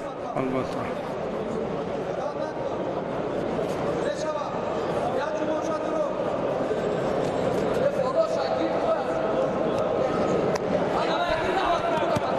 боз ҳам ба ҳамон самт кӯшиш мекунад, яъне як бор бо ҳамин равиш ба таъбире гӯем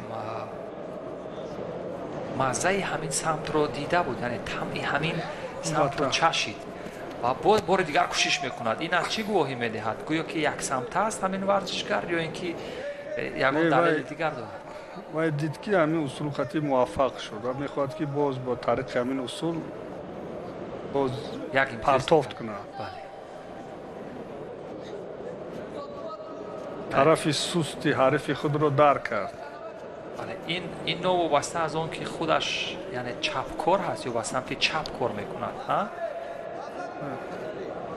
бале ва зарри авазати ипон кор тағйир хӯрд. ба ҳамин тартиб он варзишгаре ки аввалин вазариро гирифт то лаҳзаҳои поёнӣ кӯшиш кард, дар натиҷа вазари авазати ипон бар Шерзод Эминов насиб шуд. паҳлавони кимонокабуд гӯштини хуб гирифт. бубинем доварон дар ин маврид чӣ назар дорад. шояд наворҳои тадриҷиро инҷо тамошо кунем. на инҷо ғолибият дода мешавад аз наворҳои сус карда шуда, яъне ҷузъиёти ҳамин омилро чӣ гуна шумо метавонед шарҳ бидиҳед Рустам Боқиёв? якум партофт буд вазари аввал аз тарафи Эминов. бале партофти ҷавобӣ буд.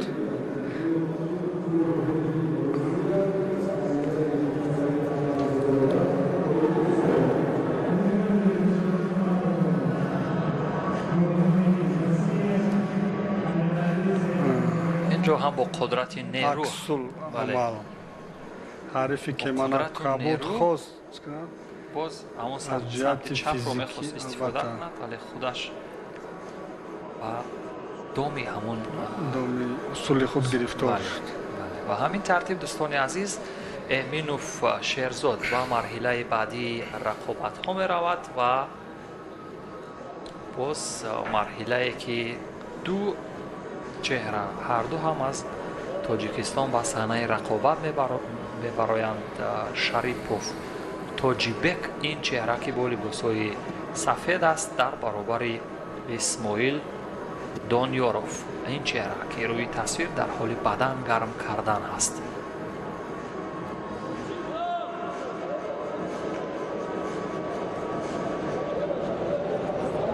و هر دوی این ورزشگران در دور اول استراحت کرده بودند، یعنی تازه نفس هستند و ببینیم تا کدام درجه قدرت و نیروی ولی در لحظه اول ایپون ببینید با یک ضد حمله که استفاده کرد شریپوف تاجیبک، در همان لحظه ظریفبک نظریف پهلوانی که منو که بود فکر کرد که داور روزی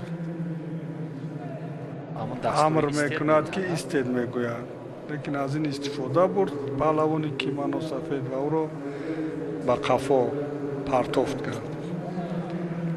یک لحظه بله یک آنی واحد، یک در همون فرصتی که پرتافت ایپون بود. بله 100% ایپون بود.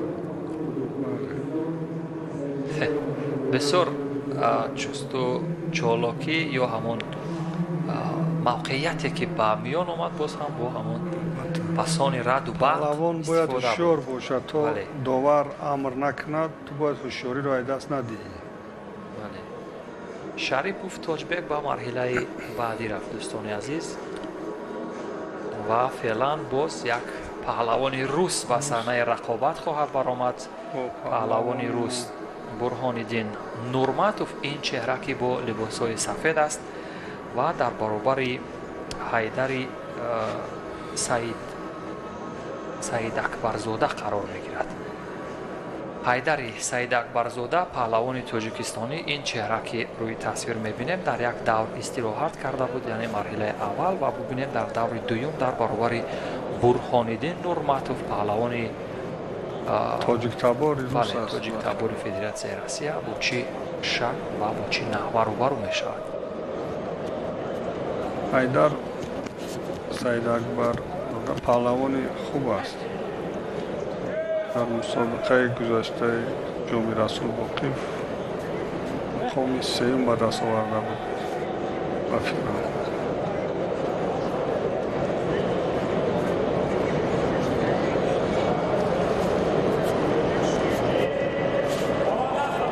ولی ورزشگر روس هم در دور اول یک پیروزی سره داشت در برابر مبارز درشویف از ولایت متحده کردستان، نقشان پهلوانی تاجیک.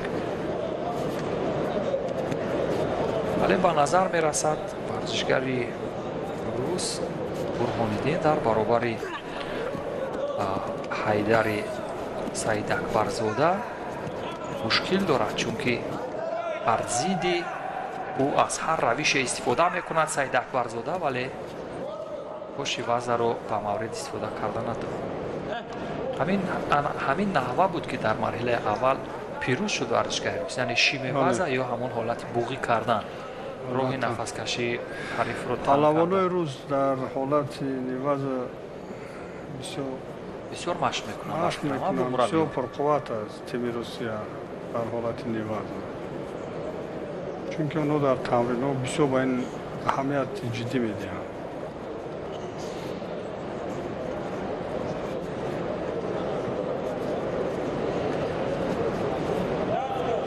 و ببینید چی حرکت ایپون بود، چگونه در رفتید واقعا با سرعت بلند حیدر با اصول در اومد، ولی پهلوان روس ضد حمله را استفاده برد و رو با تخت پوش رفت. اینجا هم شاید همون کوچی بسیار خوب است پهلوان روس. به نظر حریف خود رو حس میکند، احساساتی خوب دارد. ولی کوچی از سوی ورزشگر ما استفاده شد، ولی ضد حمله رو پهلوان روس و درجه عالی اجرا کرد. ببینید چگونه کنترل خوبی، تعادل یا همون موازنه داشت ورزشگر با این روش واقعا جوابی به مورد گرداند. ببینید از پشت حریف قپیده، یعنی خود واقعا احساس خوب کرد. به همین ترتیب دوستان عزیز پهلوان روس برهانالدین نورماتوف به مرحله بعدی رقابت ها می رود، جایی که غالب جفت قبلی یعنی شریپوف توجبک در برابر او خواهد ایستاد.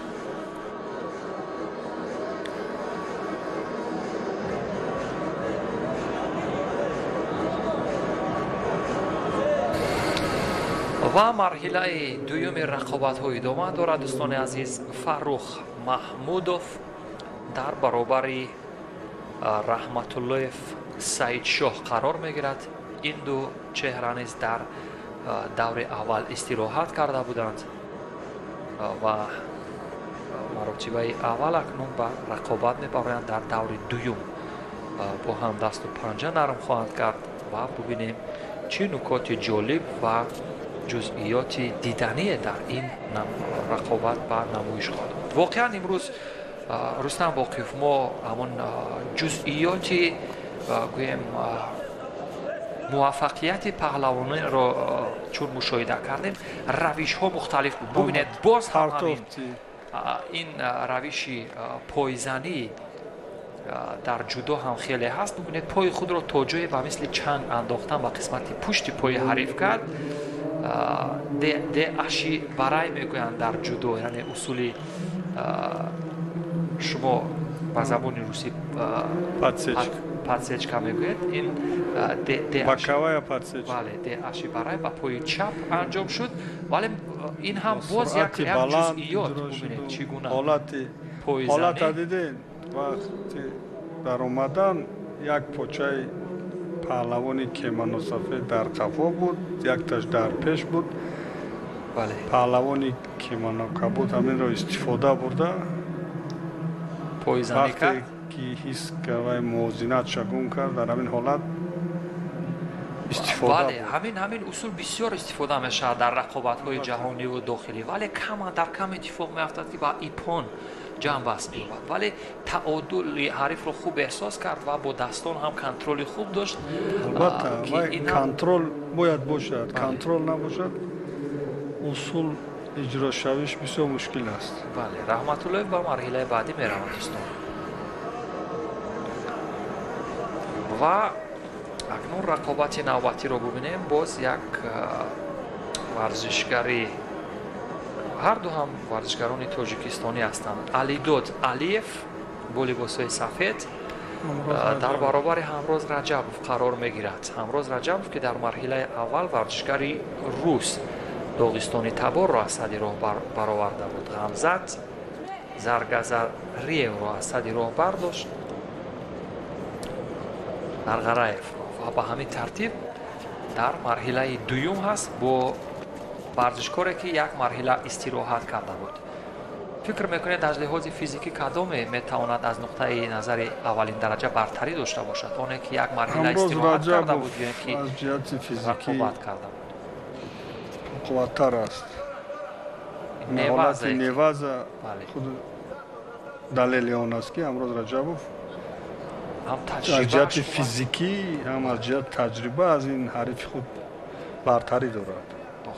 واقعا اثبات کرد در نواز خوب آموزش گرفته است. ولی همین نواز را ورزشگران ما در برابر پهلوانان خارج از کشور کمتر استفاده میبرند، کمتر در برابر آنها، برای که پهلوانان خارج آمادگیشون خوب است. یعنی زید نواز هم دارند. البته زید نواز هم دارند. در این حالت تیاریشون هم خوب است. برای همین پهلوانای ما اجرا کردنشون نسبت پهلوانای خارجی این حالت نواز رو بسیار مشکل است. بله، ولی همروز رجبوف توانست در اینجا این کارو خوب کند. پهلوانای ما که در این حالت نواز تجربهشون کم است، بله، اجرایش اصول آسانتر است.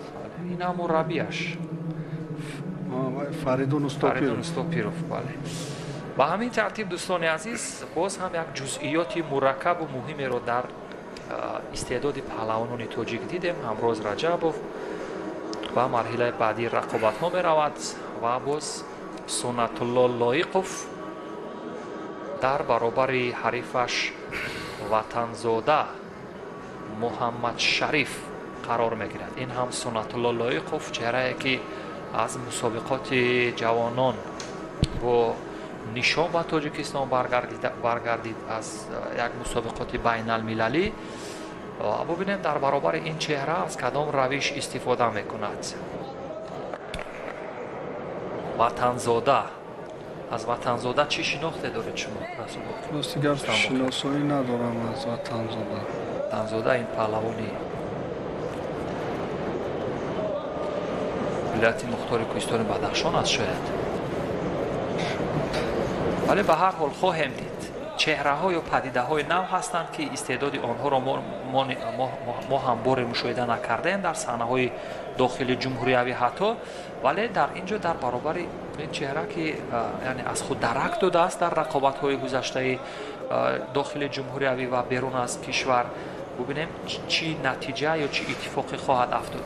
بعضا چهره های نو در برابر با استعدادها یا با تجربه ها خود را خوب وانمود میکنند، ولی بعضا غیر این صورت. ولی سنت الله اجرای اصول شما تا بود ولی تو با خیر نرسید. فکر میکنید در چی بود همون جزئیاتی پهلوان ما اصول را خوب می‌دارند، ولی کشیشی دست نیست. درست است. اصول تأخیر اجرا نمیکنند بسیار پهلوانای ما. پهلوانای خارجی در اهمیت تا لحظه پایانی تا لحظه آخر هم اصول برده میرسونند. پهلوانای ما وقتی به اصول می‌دارند، وقتی که قسمت پای موفقیت آمیز هستم، ولی اینجا اجرا کرد. ببینید وزاری وطنزاده از جهت فیزیکی با فکرم با قوت است، با قوت‌تر است. شاید در همون مشغولیت‌های دسته‌جمعی رو در بلندکوه‌ها گذرانیده است. البته پهلوانای بدخشان از جهت فیزیکی قوت‌تر میباشند. بله. و ببینید میگویند که در همین بلندکوه‌ها که آنجا هوا خوبتر هست، از لحاظ آب و تاب می‌آورند و برتری دارند. بله، نظر شما چی است در این مورد؟ شما چی؟ فکر شما درست است. پهلوانایی که در بلندکوه‌ها در هوای تازه تمرین میکنند و یا طبیعی پرقوت میشوند از جهت فیزیکی.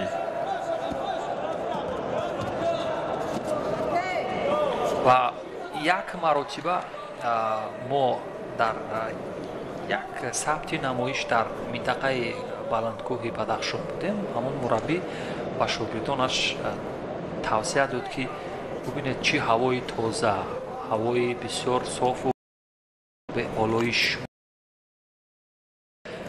و در نسبتاً سطح پایانی هستند. ببینید بار دیگر اجرای همان اصول تا لحظه پایانی موفق شد یا نه به نظر شما؟ در لحظه پایانی اینجا چند مرتبه ولی در اسیکام وضع میتواند موفق شود یا نه؟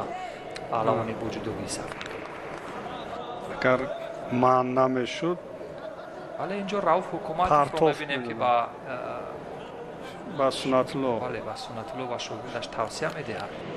فکر میکنه توصیه مربی از سالن برگزاری رقابت میتواند تاثیر گذارد؟ بسیار پهلوانا وقتی در میدان هستند دیگه بایو نمیشنوند مربی چی میگه، فقط نگاه میکنه.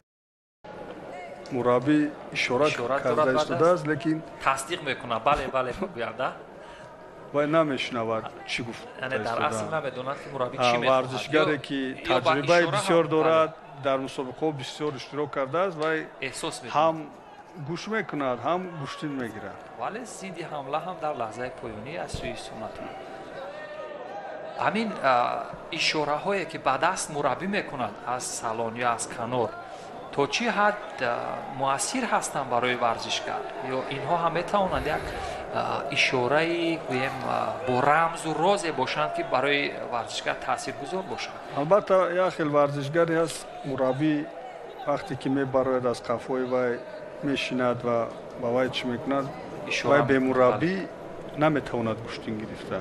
یک خیلی ورزشگری هست به مربی پیش از رقابت بر آمدن با وی همه چیز رو میفهماند و در حالت رقابت бай гап намезанад. ором мешавад. вале шояд ин ҳам як равиш бошад, як тактикае бошад ки ба кор ояд. ба ҳар ҳол сонияҳои поёнӣ ҳаст. як маротибар усули камарӣ Сунатулло иҷрои усул мекунад ва ин вазари ба Сунатулло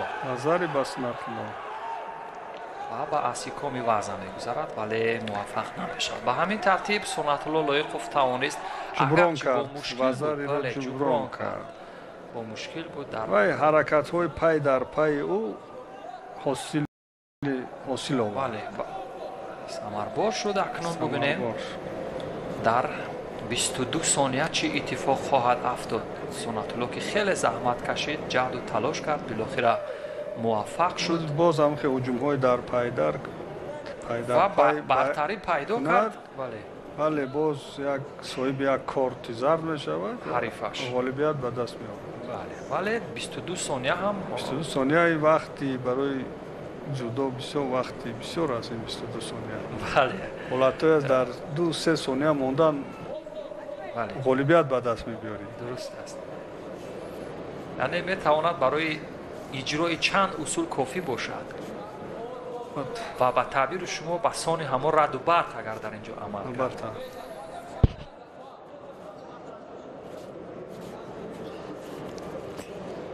бори дигар ҳам муваффақ мешавад Сунатулло. ҳамон усул вазари буд. усули суми гаеширо истифода вазари буд. барои чӣ доваро шоида қаланда вақт ба охир расид. бояд инҷо голденско вале шояд доварон бояд наворҳои таъзизиро дида бароянд. ба фикри ман партоб буд. бубинед чунки аз ҳамон зовияи довар ин партоб чандон хуб ба назар намерасид, вале аз зовияи мо вазари ба назар мерасид. ба ҳар ҳол бубинем то доварон чӣ қазоат мекунанд дар ин маврид. бори дигар мушоҳида кунем суми гаеши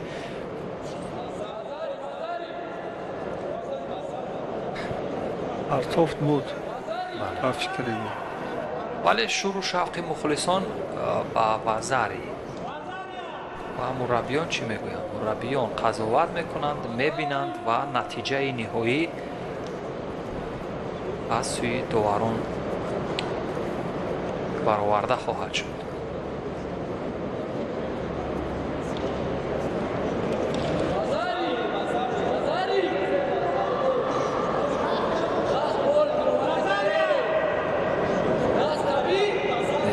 лаҳзаи аввал вале кӯшиш то лаҳзаи поёнӣ кард Сунатулло. то лаҳзае ки барои вазари бошад кӯшиш кард, вале бубинем доварон баҳогузорӣ нашуд. голденско ба ҳар ҳол шояд шоиста он варзишгаре ки воқеан лоиқи пирӯзӣ ҳаст бояд як амале кунад ки мову шумо ва тарафдорони пуштини ҷудоро исбот карда тавонад ки воқеан қудрати ӯ нисбат ба ҳарифаш зиёдтар ҳаст.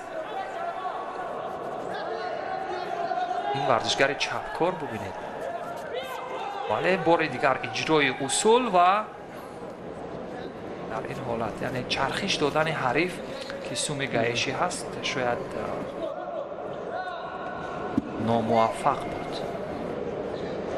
ба ҳамин тартиб дӯстони азиз дар ин рақобат голденско вале чун кӯшиш буд аз сӯи ватанзода дар мавриди сеюми корди зарди ҷазо қазоват нахоҳад шуд, вале ба ҳар ҳол дар идомаи рақобат бубинем ватанзода дар баробари Сунатулло Лоиқов.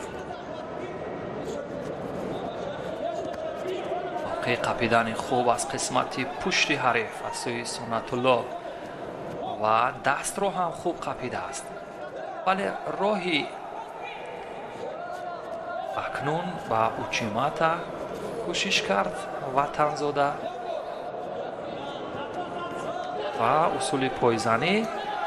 акнун мавқеи партоб кардан ба самти чап ва роҳи гурез. инҷо барои шояд ба Лоиқов шидод бо сабаби гурез аз усули ҳариф довар ҳам инро фавран эҳсос кард ва ба ҳамин тартиб рақобат идома меёбад.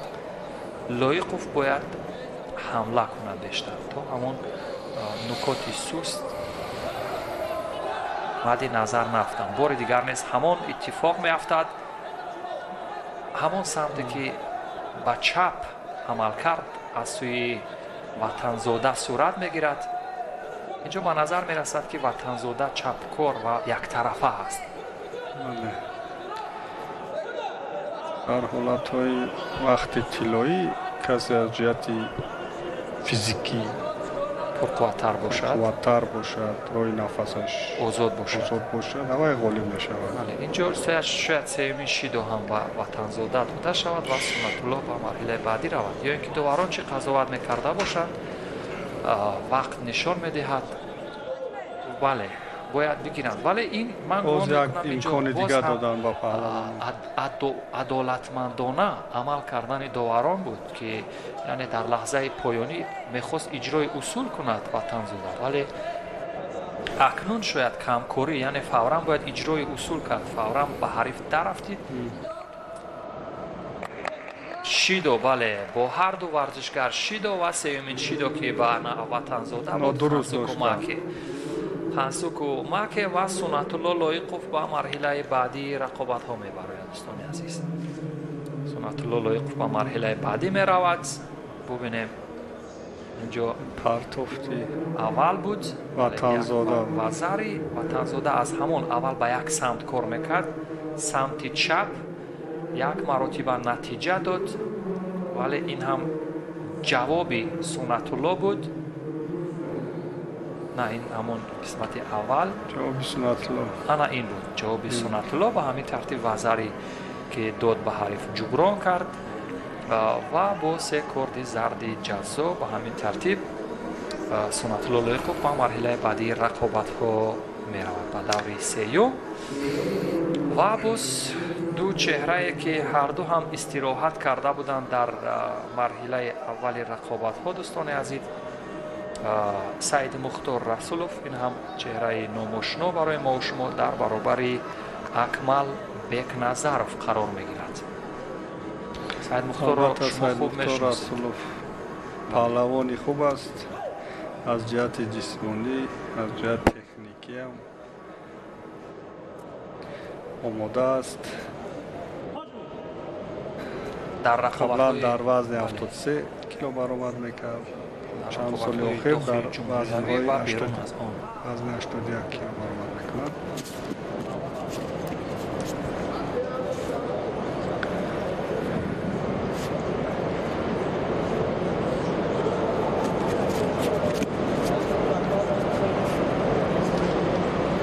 اگرچه با سرعت به هم دیگر در میافتند در لحظه اول، ولی همون چنگال خود را فوراً رها میکنند. ببینید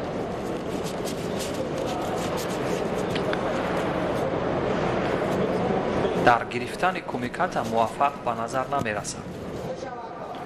سعید مختار رسولوف تجربهش بسیارتر است نظر به حریف خود.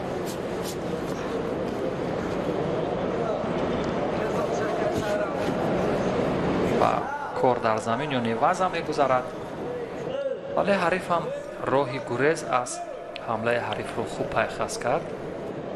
به همین ترتیب از یک حرکات یا از یک اصول خطرناک حریف رها شد از بخش نیوزه و به همین ترتیب رقابت باز از بخش سراپا یا توچ وزه شروع می شود. سعید مختار که در رقابت های داخل جمهوری و بیرون از جمهوری هم تجربه زیاد دارد و ببینیم آیا با همون حلوک معمولی رو میخواهد محل استفاده کند ولی موفق نمیشه. کنون سعید مختار با چنگ حریف در میافتد در نیوزه، ولی پای حریف رو هم بسیار محکم فشار داده بود که این عامل رها شدن او بود.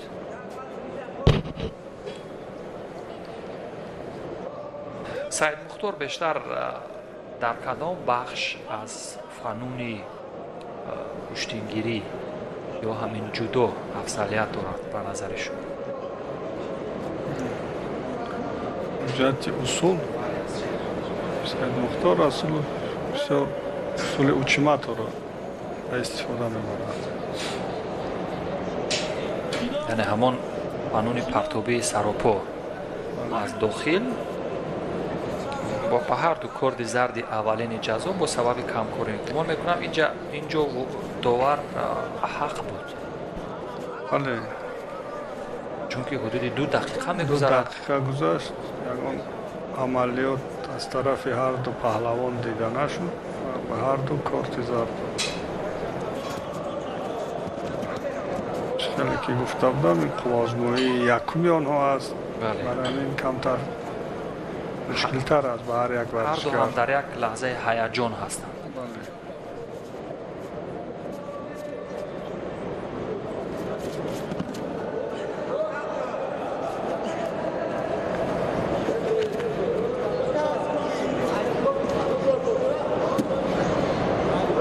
ва боз ҳам дар бахши неваза ташаббусро ба даст мегирад варзишгари бо ҷудогии Кабут Бекназаров, вале то охир муваффақ намешавад.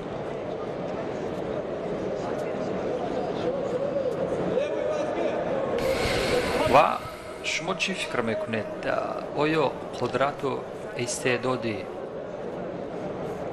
Расулов Саид Мухтор аз авҷи худ рӯ ба таназзул аст, ё ки дар ҳамин пояе ки қарор дорад метавонад ба ҳадафҳои болотар ҳам бирасад? ман дина дар рӯзи якум мусобиқа ман бо Саид Мухтор вохӯрдам ва аз ӯ пурсон шудам ки омодагиҳо чӣ хест аз байни мусобиқот. гуфт ки омодагиҳо нағз аст,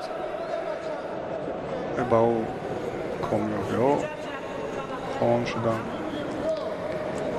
ва ҳозир ин рақобати якум аст. баъди ин рақобат шояд ин як марҳилаи бадан гарм кардан бошад. бадан гарм кардан аст. агар дастболо шавад Саид Мухтор дар рақобатҳои дигар шояд хубтар бо куштин гирад. бале ба назар мерасад ки ҳамон форми маъмулии ӯ ё форми идеалии ӯ ҳанӯз рақам нахӯрдааст.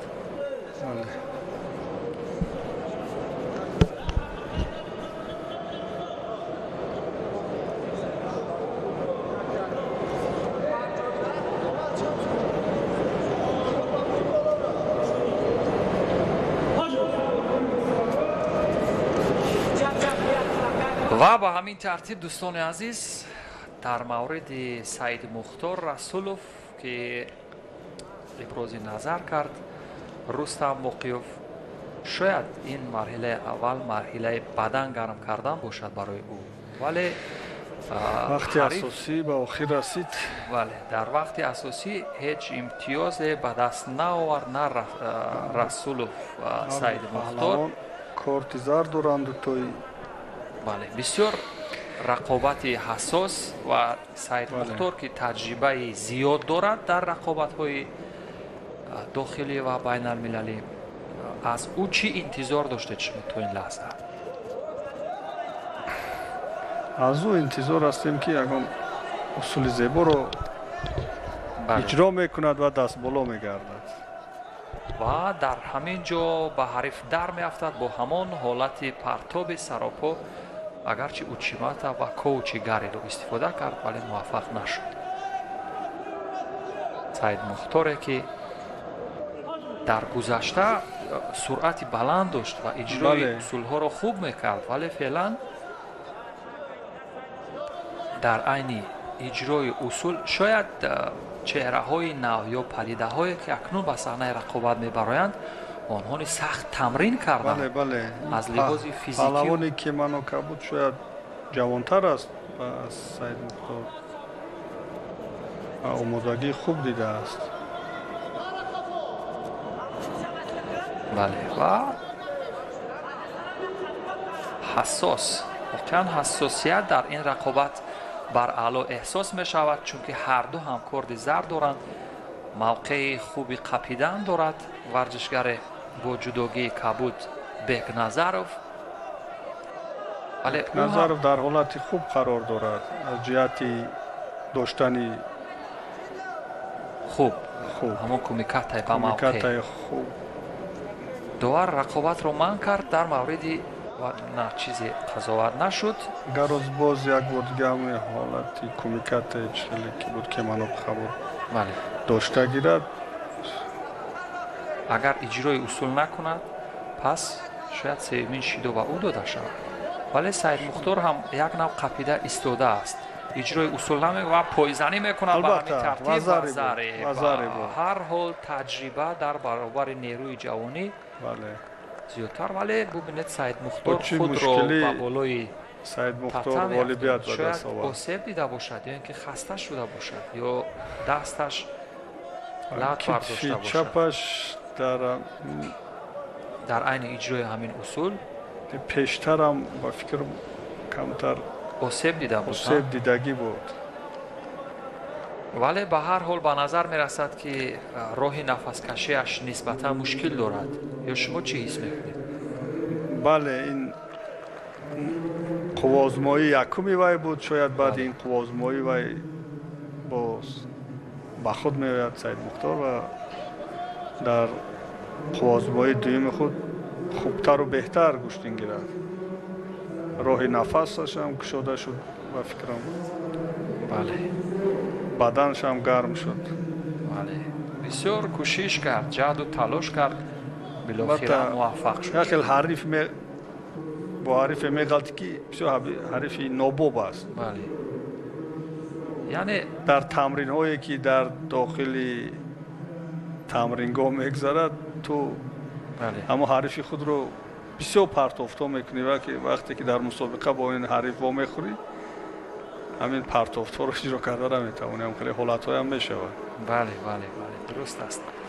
ولی به هر حال اکنون ببینیم باز دو چهره هر دو هم از تاجیکستان به صحنه رقابت میبرایند و یادآور میشم که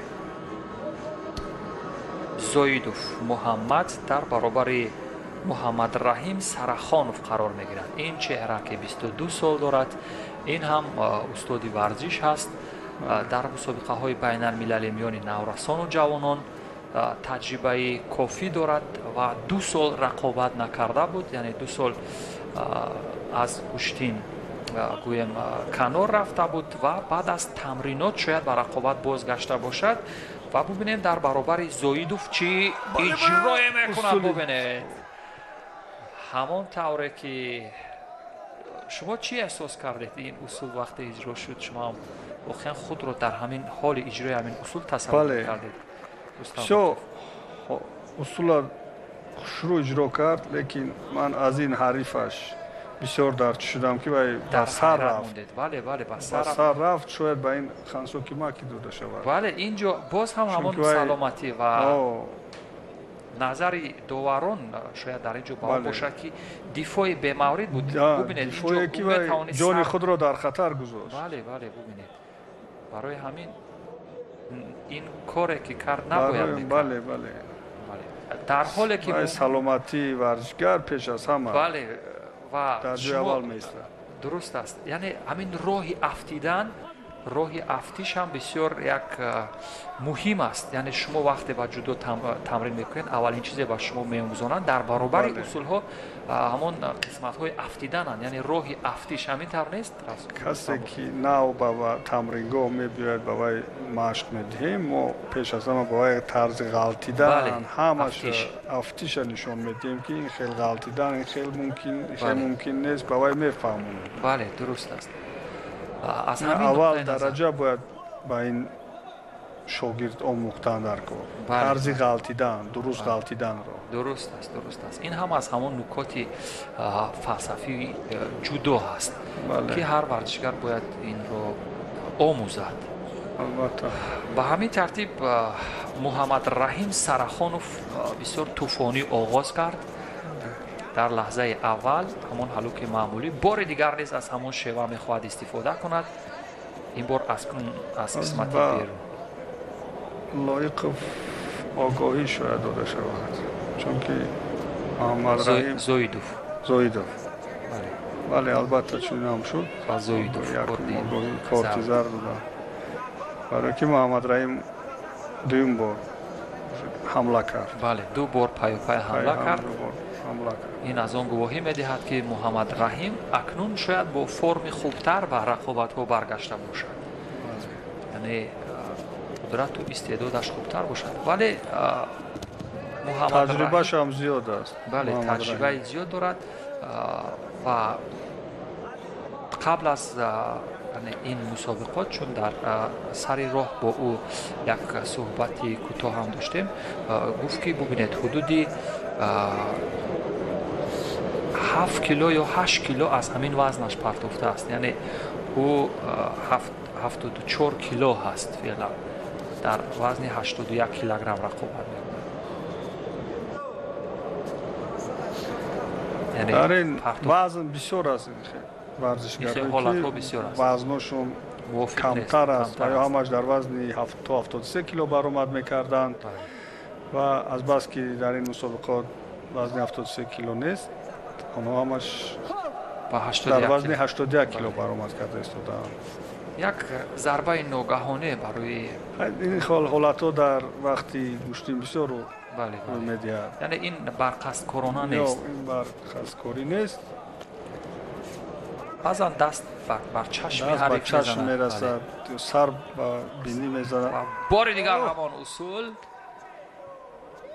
имрӯз ба назар мерасад, ки боз ҳамон учимата серистеъмол буд, яъне бештар истифода кардан варзишгаро. шояд ба паҳлавон Зоидов огоҳии дуюм медиҳад доваро.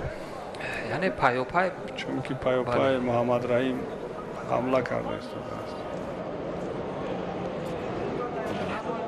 кашиши боз ҳам ҳамон даст мувофиқ қапида нашуда буд. ҳамон тарҳи шумо гуфтед, яъне ин ҳам ҳамон ҷузъиёте, ки варзишгарони мо дар айни иҷрои ҳамин усул надоранд. агар дастро хуб меқапид ё ҳамон қисмати кумикатаи аз қисмати сари остини ҳариф ба мавқеъ мебуд, шояд ҳариф ба тахтапӯш меафтид. огоҳии дуюм ба Зоидов дода мешавад ба фикри ман. вале фурсат ҳаст. 1 дақиқа 19 сонияи дигар.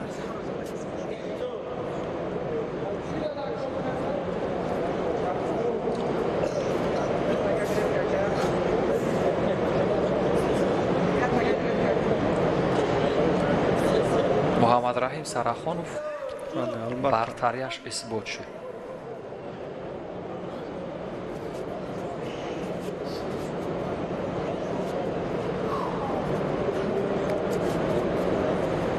агар бо ҳамин наҳва ба ҳамин шева идома диҳад, ва самтро тағйир дод ва зарӣ. агарчи тағйир дод, бубинед бо пои чап ҳам кор кард, зидди ҳамларо истифода бурда сабавори вазари гашт. дуруст. ба ҳамин тартиб Сарахонов бубинед паёпай ҳам бо пои чап ва ҳам бо пои рост бисёр пайванд кард. як усулро ба ин усул пайванд. бале, ҳамон таъбир ё ҳамон шарҳе ки дар оғоз дода будед, яъне пайвандии усулҳо бояд бо ҳамдигар мушобеҳ бошанд, шабоҳат дошта бошанд. ва инҷо боз ҳам ҳамон пайвандӣ ё алоқамандиро бо ҳам дидем. яъне дар ҳоле ки усули учиматаро истифода кард нашуд, пойзаниро истифода кард нашуд, ва аз контроли ҳариф хуб истифода кард. ҳарифро хуб контрол кард. ба ҳамин тартиб ва зари ба даст овард. 17 сонияи дигар то поёни вақти асосӣ. инҷо шояд бале сеюмин корди зарди ҷазо ва хансуку маки. ин ҳам аввалин хансуку маке буд дар ин рақобатҳои рӯзи дуюми мусобиқаи байналмилалии ҷоми президенти ҷумҳурии Тоҷикистон ба ҷудо Муҳаммад Раҳим Сарахонов шоиста пирӯз шуд, гумон мекунам. албатта дар бубинед бахши аввал ҳам як амалкарди ҷазоб дошт. баъдан бубинед пайвандии усулҳои саропоро бисёр хуб ба кор бурд. дастболо гашт. бале, ҳамин тартиб Муҳаммад Раҳим Сарахонов омодагии хуб дорад. бале, истироҳат карда буд як давр. дар даври дуюм пирӯз шуд ва роҳи муборизаро идома хоҳад дод. ва дӯстони азиз, боз ҳам бо ин чеҳра, ин ورزشگر ازبکستانی که ما هنر و استعداد او را در رقابت‌های بین المللی مشاهده کرده ایم در برابر این چهره قرار می‌گیرد. این هم شاهروخ یعتیموف پهلوان تاجیکستانی در برابر سهراب تورسونوف قرار می‌گیرد. یادآور می‌شیم که سهراب تورسونوف در سال 2019 هم در تاجیکستان در جام پرزیدنت جمهوری تاجیکستان اشتراک کرده بود. در فینال با جهانگیر مجیدوف واخورد و در فینال پیروز ناکام شده بود. یعنی جهانگیر مجیدوف او را مغلوب کرد در 1 دقیقه. و به همین ترتیب این چهره ها که گفتیم دوستان هر دویش یعنی با ما آشنا هستند. با ویژه این ورزشگر ازبکستانی که ما هنر و استعداد او را بارها دیده ایم و این یعتیموف شاهروخ باشد بیشتر در مسابقه های داخلی جمهوریوی رقابت کرده است. در جام پرزیدنت جمهوری تاجیکستان هم در 2 مرحله قبلی اشتراک کرده بود ولی موفق نشده بود شاهروخ یعتیموف. این بار در برابر ورزشگری ازبکستان رقابت میکند. سهراب تورسونوف که در گران پری هم اشتراک کرده است، تجربه خوب دارد. شاهروخ یعتیموف تحت هدایت شریف خداییوف تمرین میکند. ولی ببینیم اکنون در برابر ورزشگران ناماشنا و با تجربه جهانی چگونه رقابت خواهد کرد. از لحظه های اول مبارزه برای دریافت کمیکت خوبتر هر دو ورزشگر نیز ناکام به نظر می رسند. یا شما چی فکر دارید؟ درست. 1 دقیقه زیاد سپاری شد ولی اگه تا از این ورزشگرها کمیکت داشته نمیتواند. بله و همین باعث شد که به هر دو آگاهی داده میشه. درست است. داور به هر دو ورزشگر آگاهی داد و نتیجه همان 1 زیل هست.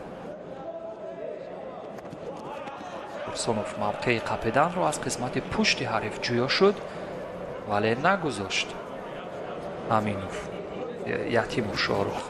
اکنون موقعیت پیدا شد برای سهراب.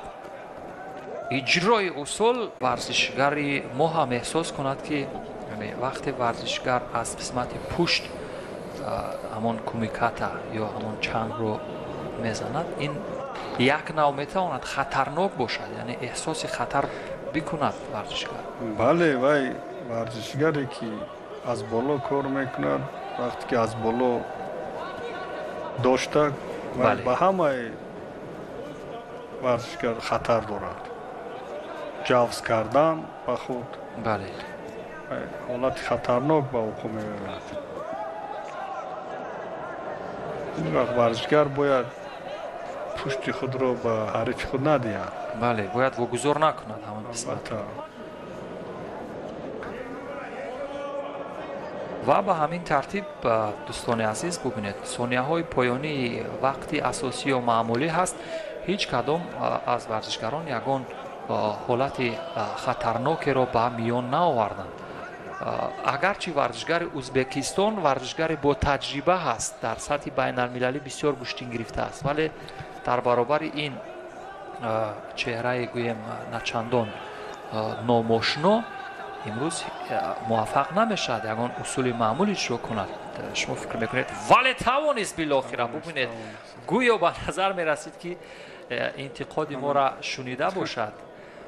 یعنی ورزشگر با تجربه همون فرصتی که همون موقعیت رو انتظار می شود که خود او می خواهد در ثانیه های پایانی ببینید که چگونه بالا داشت و اصول خود رو بالاخره اجرا کرد. بله نوارهای تدریجی رو خواهیم دید. با تجربه اثبات کرد و سستی پهلوان ما رو درک کرد. ببینید چگونه در اوج اعلا اجرا کرد. حیرت زده شد شاهروخ. ببینید بچی حد جانانه اجرا کردیم پرتافت رو. یک усули ҷаззобу ҷонона бале ба дараҷаи олӣ иҷро шуд. Ин ҳам коши ваза, вале техникаи пойҳо ҳам буд. Яъне қудрати камар дар инҷо бештар истифода шуд. Суҳроб Турсунов ҳайратзада кард Шоҳрухро ва ба ҳамин тартиб варзишгари Узбекистон шояд яке аз муддаиён барои нишони тилло бошад. ин чеҳраҳо ҳам бале чеҳраҳои шинос ҳастанд. Бале ҳар ду варзишгари тоҷикистонӣ Раҳматуллобек Фарҳодов аст ва Азимов Амонулло аст. бале ин ҳам Раҳматуллобек бо ҷудогии сафед ҳаст. ҷудогии кабуд Раҳматуллобек аст. кабуд мазарат бо сафед Амонулло Азимов. бале ёдовар мешавем ки ин устоди варзиши дараҷаи байналмилалӣ аст. Раҳматуллобек замоне ки дар клуби варзишии Вастан тамрин мекард, дар мусобиқаҳои байналмилалӣ иштирок мекард. Он замон дастоварди хуб дорад дар миёни наврасону ҷавонон. чемпиони Осиё ба фикрам шудааст. бале ва дар соли 2019 ҳам дар финали вазни 73 килограмм дар ҷоми Тоҷикистон президенти ҷумҳурии Тоҷикистон иштирок кард ва дар он ҷо аввалин тоҷике шуд ки дар баробари узбекистониҳо пирӯз шуд ва барандаи нишони тилло гардид. ин аз он далолат мекунад ки Раҳматуллобек дар форми гӯем хуб қарор дорад. яъне яке аз варзишгарони боистеъдод ҳаст. бале таҷрибаи ғанӣ ҳам дорад Раҳматуллобек.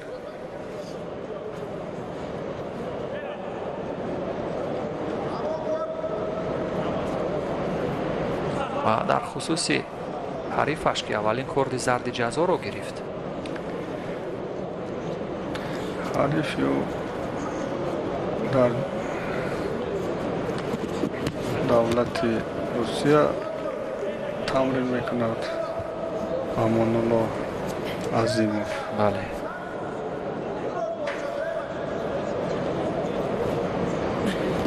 дар паҳлавони хуб аст. дар ҷоми пой тахт буд ба фикрам мақоми сеюм гирифта буд дар куштини миллӣ Амонулло Азимов. бале ҷоми раиси шаҳри Душанбе буд. бале дар яке аз мусобиқаҳои раиси шаҳри Душанбе буд. бале мусобиқаҳои куштини миллӣ. бале имрӯз метавон гуфт ки яке аз ҳамон афзалиятҳое ки варзишгарони мо доранд дар ҷудо ҳамин аст ки дар куштини миллӣ як суннати қадима доранд, як ирсияти аз гузаштагон ба онҳо ҳам ба мерос мондааст. аз ҷиҳати физикӣ, техникӣ ҳарду паҳлавон баробар ҳамон лаҳзаҳои поёни кори худро хоҳад кард, ҳамон тавре ки Суҳроб Турсунов чанд лаҳза қабл нишон дод. вале чун ба назар мерасад, ҳамон тавр ки Рустам Боқиев ҳам ишора карданд, ҳарду ҳам аз лиҳози физикӣ омодагии хуб гирифтаанд, вале аз лиҳози фанӣ ё техникӣ ки яке аз нуктаҳои муҳим ҳаст дар рақобат, бубинем кадоме афзалият дорад. бале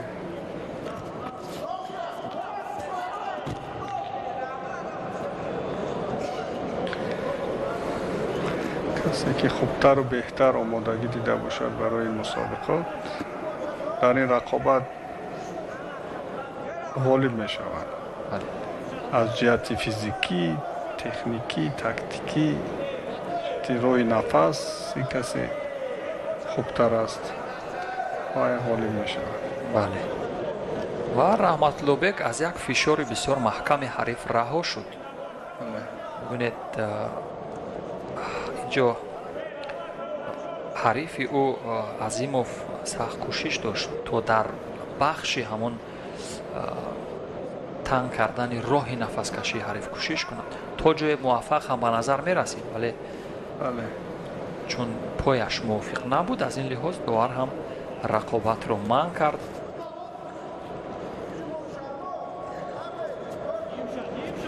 و در بخش سراپا تا اینجا کسی از ورزشکاران موفق نشد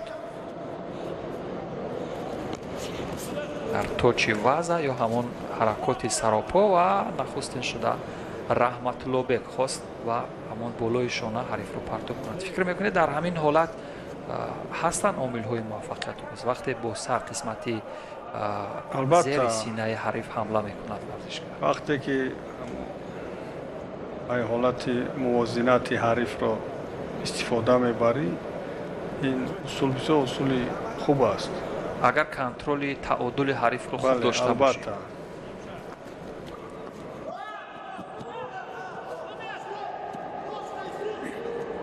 بار دیگر اکنون رحمت الله بک در بخش نوازه کوشش میکند. اینجا چی مهمتر است برای رحمت الله بک بسیار به نظر میرسد ولی موفق میشود در بخش اسیکومی وضع در ثانیه های پایانی حریف رو محکم فشار بدهد. در بخش کار در زمین اسیکومی وضع پاچو باید ناز کار کند. بله قدرت پای ها هم ناز باید. بله.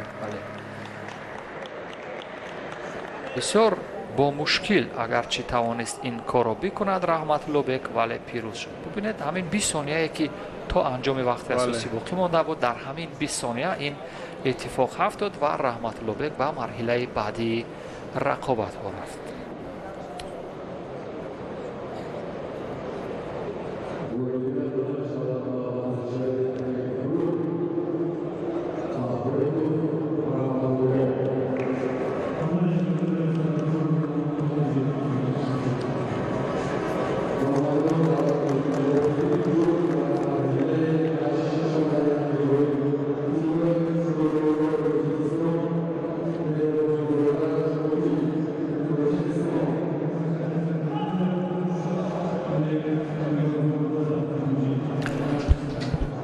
همین ترتیب دوستان عزیز نوارهای سوز کرده شده را از زاویه های گوناگون ببینیم. رحمت الله بک در بخش توچ وضع همون اصول های سراپا موفق نشد بعداً با نوازه گذشت یا عملکرد حریفان در بالای زمین و در این بخش موفق شد و رحمت الله بک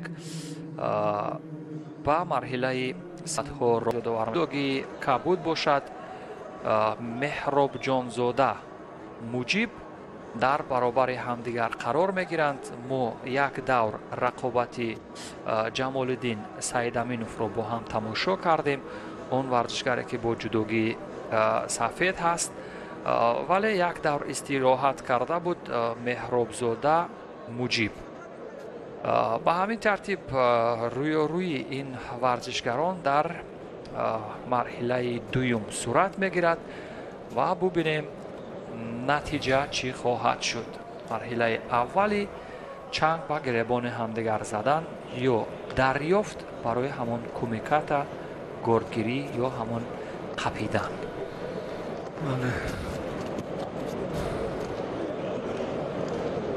در لحظه اول داور دستور استعداد به خاطر خلافی همون کمیکات عمل کردن کارد زرد جزا و مهراب جانزاده داده شد. مهراب جانزاده که یک دور استراحت کرده بود در دور دوم قرار دارد. در برابر جوان است تیلویف در برابر تیلویف نورالله تیلویف که در دور اول در برابر جمال الدین سعید امینوف پیروز شد.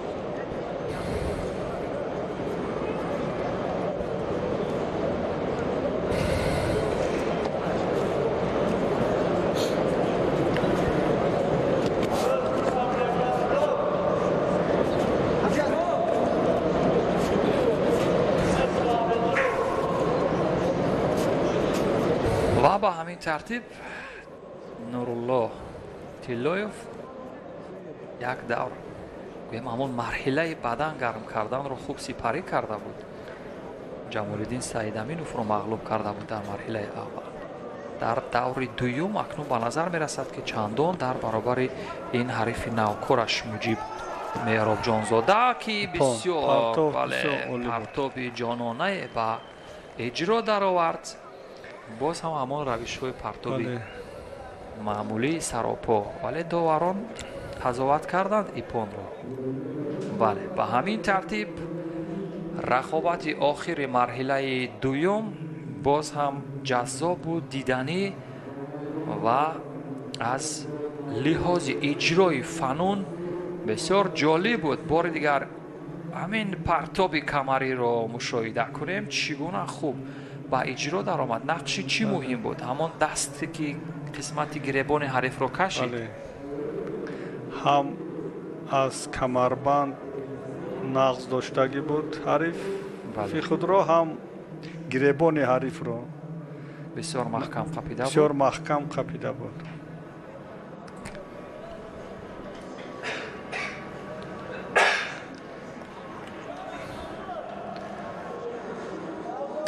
ва инак дӯстони азиз ба марҳилаи сеюми рақобатҳо меравем, ҷое ки Каримзод Наврӯз дар баробари Умар Расулов қарор мегирад. ин ҳам Умар Расулов паҳлавони хуб ҳастанд. бале, ҳарду ҳам паҳлавони бо истеъдод аз назари иҷрои усулҳои партобӣ дар ҷудо, ҳарду ҳам таҷрибаи хуб доранд. вале бубинем кадоме аз ин ду чеҳра дар баробари ҳамдигар истеъдоди шоистаеро ба намоиш мегузоранд.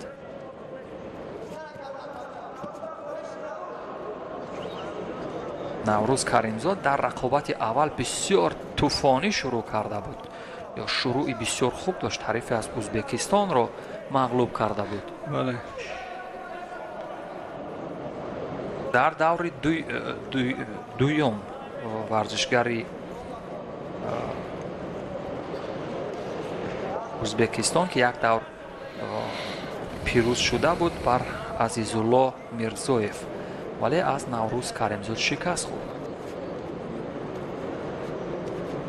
дар ин қисмат аз рақобат ки муҳимтар ҳаст, боз чеҳраҳои боқувваттар, бо истеъдодтар рафта дар сади ин варзишгарон қарор мегиранд. бале, баъди ҳар давр ҳариф пурзуртар шудан мегирад.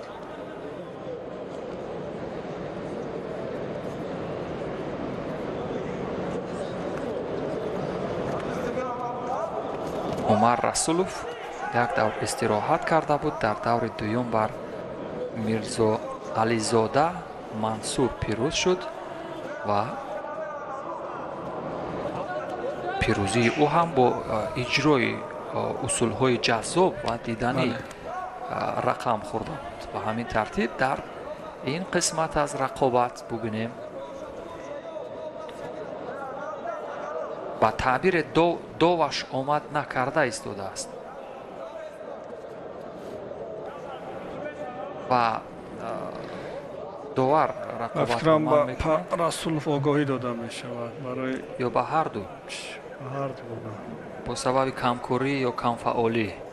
бале,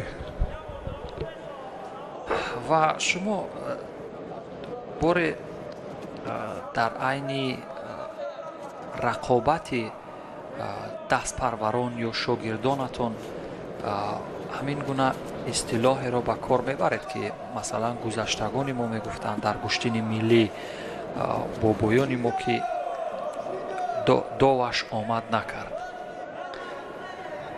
не ягон бор истифода набурдам ин ҳолата. ин суханҳоро истифода бурдагӣ нестем. ё як коршиноси бисёр муҳаққиқе доштем мо ки мегуфт дар гузашта ҳамин бобоёни мо ҳам мегуфтанд, яъне дов ҳамон ҳила. бубинед ба ҳамин тартиб билохира ҳамон усул, ҳамон наҳва ва ҳамон бобе ки истифода кард бисёр ҷолиб буд. ва ана ҳамин гуна ҳаракатҳоро дар гузашта яъне бобоёни мо мегуфтанд ки акнун доваш омад кард. ва одамои пеш, одамои калонсоли гузашта баъд суханҳоро бисёр истифода бале баъдан аз ҳамон муҳаққиқ пурсидам ки дов дар истилоҳи байналмилалӣ ба чӣ истифода мешавад ва мегуфт ки ҳамон приёме ки русҳо мегӯянд ҳамонро ҳам мешавад дар баробари оне ки усул гуфт мешавад дов ҳам гуфт. яъне дар гузашта мо бисёр шунидем. бубинед чӣ гуна ҳамин то охира анҷом дод контрол кард. хуб инҷо таодули ҳарифро хуб истифода контрол карда тавонист. бале пешпой дода. бале ба ҳамин тартиб расулов умар як чеҳраи бо истеъдодро аз сади роҳ бардошт ва ба марҳилаи чаҳоруми рақобатҳо рафт.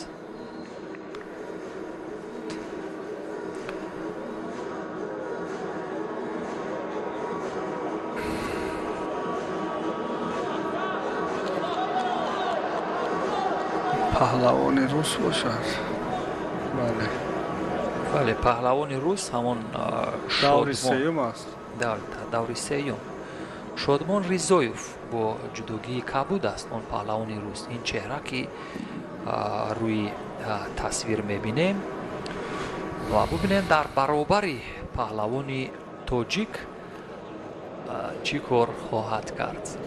агарчи ҳарду тоҷиктабор ҳастанд вале яке аз тими федератсияи Россия тамрин мекунад. зоидов, мирзоб. зоидов, мирзоб дар даври гузашта ҳам бисёр хуб дар баробари мақсад зоидов дар баробари лоиқов мирзоб пирӯз шуда буд. ин мақсад зоидов ин чеҳра ки рӯи тасвир ҳаст бо либосҳои сафед аз ҳамон лаҳзаҳои аввал ки ба ҳамдигар дар меафтанд аз лиҳози суръатнокӣ бартарӣ ба кадом ҷониб аст? паҳлавони русия бартарӣ дорад аз ҷиҳати доштани кумиката. паҳлавони русия бартарӣ дорад назар ба паҳлавони мо. бибинед инҷо бори дигар ҳам дар ҳамон бахши суми гаиш ё чархиш додани ҳариф ин ҳамин амалкарди ҳарифро чархиш додан вақте арз кардем иҷрои усули учимата мешавад аз сӯи паҳлавон ки то ҷое эҳсос мекунад ки контроли ҳарифро наметавонад то ба охир бирасонад ва ҳарифро мехоҳад чархиш бидиҳад, яъне бо қудрати зури бозу чархиш бидиҳад. ин то кадом дараҷа усули серистеъмол ва мураккаб ва бубинед боз ҳам қудрат ва зари ва асикоми ваза ба назар мерасад ки ин чеҳра ин паҳлавони тоҷиктабори федератсияи Россия хуб омодагӣ гирифтааст. бале омодагии хуб дидааст ин паҳлавони Русия. яъне се пирӯзии имрӯз қотеона дошт дар баробари ҳарифони худ. ин чеҳра ки мебинед аз ҷиҳати физикиам омодагиш хуб аст, техникиам, тактикиам дар бисёр омодагии ҷиддӣ дидагӣ аст. ба ҳамин тартиб паҳлавони рус ба марҳилаи чаҳоруми рақобатҳо меравад. шодмон рузиев, бале ризоев, шодмон. наворҳои тадриҷиро мебинем. бисёр паҳлавона аст дар вақти ҳамеози гап задем дар вақти учимата бале зидди ҳамларо истифода мебаранд. паҳлавоное аст худашон ба ҳамин учиматаро ба ҳарифи худ пешниҳод мекунанд ки дарояд вай ва зидди ҳамларо истифода баранд, барое ки вай айхудчон боварӣ дорад ки дар ҳолати учимата вай ҳамин усули зидди ҳамларо ба дараҷаи олӣ карда метавонад. дуруст аст. ва ба ҳарифи худ имконият медиҳад ки вай ба ҳамин учимата дарояд ва ӯро зидди ҳамла карда бурда ба тахтапӯш меғалтонад. дуруст аст. ва ба ҳамин тартиб дӯстони азиз меравем ба марҳилаи баъдии сеюм, ҷое ки аламов хусрав бо ҷудогии кабуд дар баробари эминов шерзод қарор мегирад. ҳарду паҳлавон низ از جمهوری تاجیکستان هستند. یکی هر دو نیز یک مرحله رقابت کردند، یعنی یک پیروزی دارند، یک دور هم استراحت کرده بودند و از رقابت اول اینها هم مشاهده می شد که هر دو هم در فرم معمولی و ایدئالی خوب قرار دارند. ولی کوشش اول برای اجرای یک فند خوب یا پرتاب پوشناکی چندان موفقیت آمیز نبود برای امینوف.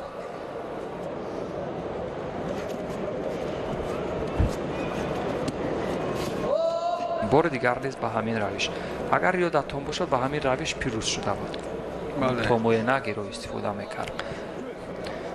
خسرو علاموف از جهت تجربه نظر به امینوف تجربهش غنی‌تر است به فکر من. بله.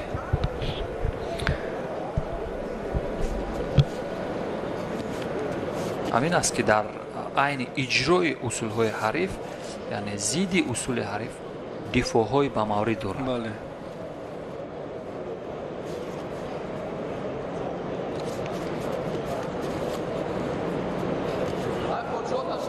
و چون به نظر می رسد در عین گرفتن همان کومیکات امینوف بیشتر به تکان دادن گریبان حریف مشغول می شود. این تا کدام درجه اهمیت دارد در عین گرفتن کومیکات؟ می خواهد که حریف خود را با یگان یعنی ذهن حریف رو بس یگان سمت جلب کند. البته و اصول خود را اجرا نماید. این فقط برای همین این وقتی گریبان داشتن تکان میدهد. حریف رو مجبور میسازد که حریف به یگان خطاگی راه دهد. بله. و سراسیمه شود. بله. و با دو دست هم همین نحوه همین شیوه رو اجرا میکنند. ولی ضد حمله رو ببینید، سرعیت بود از سوی خسرو. اصول خوب اجرا شد و تا به پایان سرعت که پستر بود، برای همین امینوف خود را به کنار گرفت. بله. و به هر حال به نظر می رسد که هر دو ورزشگر نیز از لحاظ فیزیکی برابر هستند. بار دیگر نیز همان لحظه های گرفتن و کومیکات و با دو دست هم تکان دادن، این هم می تواند برای برهم زدن تعادل حریف یا همون موازنت حریف کمک کند. بله بله. و اجرای اصول شد. چرا اینجا داور به نظر شما خاموش شد؟ از نوارهای سوس کرده شده را داوران تماشا میکنند و خلاصه خود را میبرند. بله. و هر حال از نظر اجرای اصول بود، ولی فشار آورد اینجا خسرو. بله. اصول را امینوف اجرا کرد. بله. علاموف دو بار پای ضد حمله امینوف. بله. ببینید برداشتن حریف رو دو بار زد. دویم بار او را به زمین. در این من فکر میکنم در همین حالت ها همچون یک مربی چی قضاوت میکنه؟ فقط با سبب چگونه شما آن را بها میدهید؟ در این حالت به فکر من پرتاب حساب کرده نمیشد، چون که اینجا اصول را امینوف در آمد. بله. خسرو علاموف وی را برداشت از زمین و گردانده با زمین خواب آورد. بله بله. یعنی حمله کنه شما پیوندی اصول میشد یا زیدی حمله میشد، اگر شاید بر نفع خسرو میبود، بر سود او میبود. البته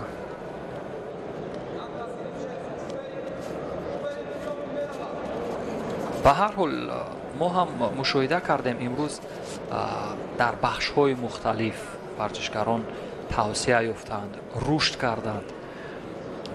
یعنی این از رشد جدا در کشور ما درک میدهد طی سالهای اخیر.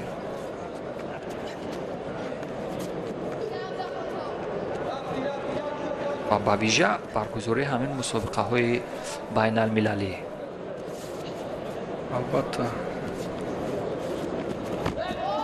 و این بار اگر از کوچگاری را بسیار خوب اجرا کرد. در تصویر عمومی اول چندان خوب به نظر نمی رسید، ولی از تصویر عمومی دیگر شاید ببینیم و جزئیاتی همین اصول شاید روشن شود.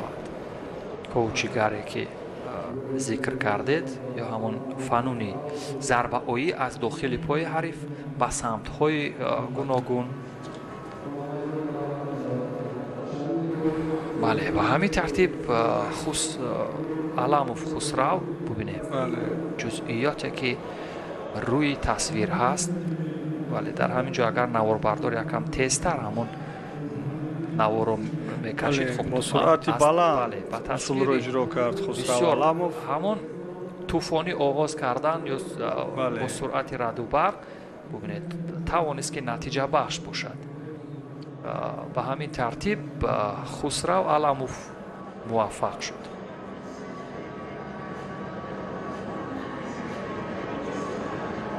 و دوستان عزیز می رویم به جایی که باز یک تن از پهلوانان فدراسیون روسیه چهره که بولیبوسای کبود بود در برابر این ورزشگر تاجیک شریپوف قرار می گیرد. توجیبک شریپوف در برابر این پهلوان روس برهاندین نورماتوف قرار می گیرد. برهاندین نورماتوف هم شروعی خوب داشت. بله.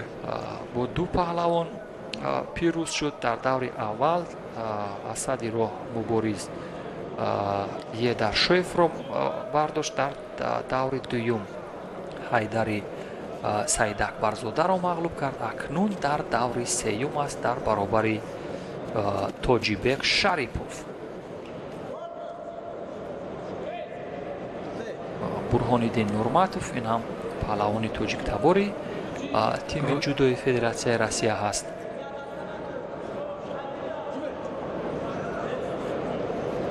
و امروز پهلوانانی با استعداد از هر تیم رقابت میکنند. مثلا همون الیاس ایلیادیس که قهرمانی و پرتاب زیبای بالای شانه از سوی پهلوان ما بود. شریپوف سوی نگی رو در همون لحظه اول اجرا کرد، یک وزر گرفت و چون گفتم همون الیاس این حالت رو انتظار نبود. بله انتظار نبود. جفتی آستین حریف رو بسیار محکم گرفته بود شریپوف. دو سر آستین. بله با همین ترتیب بار دیگر نیز به همین نحوه میخواهد اجرای اصول کند ولی این بار موفق نشد. و در مورد اونه که گفتیم ورزشگران از یک تیم دیگر رقابت میکنند. الیاس ایلیادیس اگرچه گورجی تبار است یا از گورجستان است ولی برای تیم ملی کشور یونان قهرمان بازی‌های المپیک شد و قهرمان جهان شد. و همین ترتیب باز دیگر گورجستانی تبار شیرزاداشویلی هم برای تیم اسپانیا قهرمان جهان شد. و همسان این صدها ورزشکارانی هستند که از هر تیمی دیگر رقابت میکنند. و البته برای مثلا جودوی ما برای کشور ما هم این هم از یک جهت باعث افتخار هست که یعنی قدرت جودوی ما اینقدر بلند هست که پهلوانان ما نیز از تیم‌های دیگر ملت‌های اشتراک می‌کنند. البته او تاجیک است، فرزند. بله درست است. هر کجا که نباشد درست است. هویت ملی دارد، یعنی با تاجیک بودن خودش افتخار می‌کند و میگوید که هر چی که من دارم یعنی از این سرزمین است. بله. این البته باعث این را فهمیدن در بله این باید درک کرد. فکرها هست در اینجا که وای این خیلی طرفی دیگر تیمی دیگر ملی دیگر کشور نه وای فهمیدن در که پیشنهاد وای تاجیک از زوده تاجیک است. برعکس باعث افتخار ما باید باشد. چون که ببینید امروز یک پرتاب جانانه سر سیوجی دیگر و تعبیر و شما هم از این پرتاب لذت بردید. چون که من خودم همین اصول دوست می داشتم. من اصولی دوست داشتم. من همین سیانگه بود. بله بله بله. شما هم بسیار جذاب اجرا میکردید همین. بله من احساس کردم که گویا خود شما همین اصول رو اجرا کردید. یعنی فوراً کفکوبی کردید. بله آفرین. پهلوان روسیه رو اسدی رو برداشت. پهلوان پرقوت بود. بله اون هم تجربه خوب داشت. ولی دو اصول جذاب اجرا کرد پهلوان ما شریپوف. ببینیم بار دیگر якум партофт буд вазари аввалро ба ин шева гирифт. бисёр ҷазоб ва ин ҳам дуюм буд. бубинед чӣ гуна ҷазобу зебо тоҷикона хоҳанд шуд. фақат як ӯзбекистонии дигар мондааст, суҳроб. дигар паҳлавонҳо ҳама тоҷик ҳастанд. шарипов аҳсан воқеан ба истеъдоди ӯ. рақобати бисёр ҳам ҷолиб моро интизор аст. ва боз ҳам паҳлавонони тоҷик дар даври сеюми рақобатҳо ёдовар мешавам, ки раҳматуллоев саидшоҳ бо ҷудогии сафед ин чеҳра ки мебинем дар баробари ҳамроз раҷабов қарор мегирад. ҳамроз раҷабов ки дар бахшҳои мухталиф имрӯз пирӯзӣ ба даст овард. ҳамроз раҷабов дар бахши кор дар замин ё неваза ҳам пирӯз шуд. назар мерасад ки истеъдоди ӯ дар бахшҳои мухталиф рушд кардааст.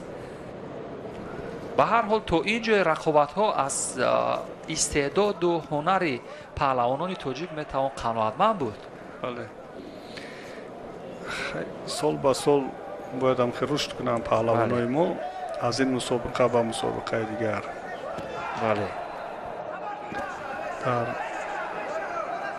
ҳолати партери ҳам неваза дуруст аст ва ҳам дар бахши саропо ё точи ваза. ба ҳамин тартиб акнун дар муқобили ҳамроз раҷабов раҳматуллоев хост аз шими ваза ё ҳамон корҳое ки дар замин анҷом дода мешаванд истифода кунад, вале муваффақ нашуд. ва аз ин бармеояд ки ҳамроз ҳам бар зидди усулҳои кор дар замин ҳам тамрин гирифтааст. ва гумон мекунам ягона партобе ки яъне шумо ҳам мабҳут шудед ба он партоб ё ба ҳамон усул шумо ҳам мафтун шудед, ба таъбири дигар ин ҳамон партоби Шарипов буд ки чанд лаҳза қабл иттифоқ афтод.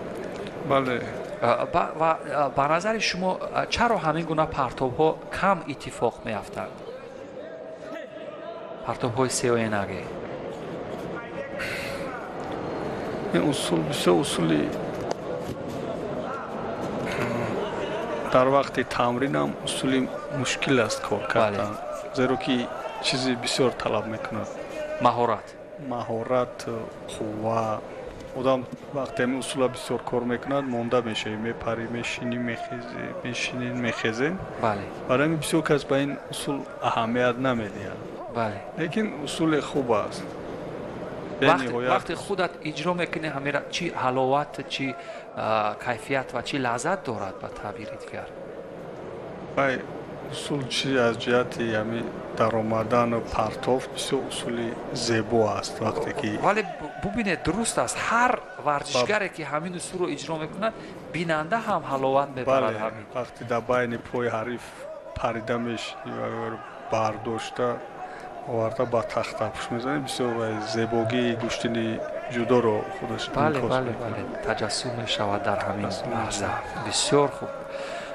ва бубинед ҳатто як варзишгаре ки фарз кардем дар бахши ҳамин шиме ваза ё кор дар замин ҳарифро хоббуғӣ мекунад, ба усули асикоми 30 сония меқапад ё усулҳои дарднокро иҷро мекунад, ҳарифро таслим мекунад, ба сони ҳамин усулҳои партобӣ лаззату кайфият надорад. ба назари шумо чӣ аст сабаб?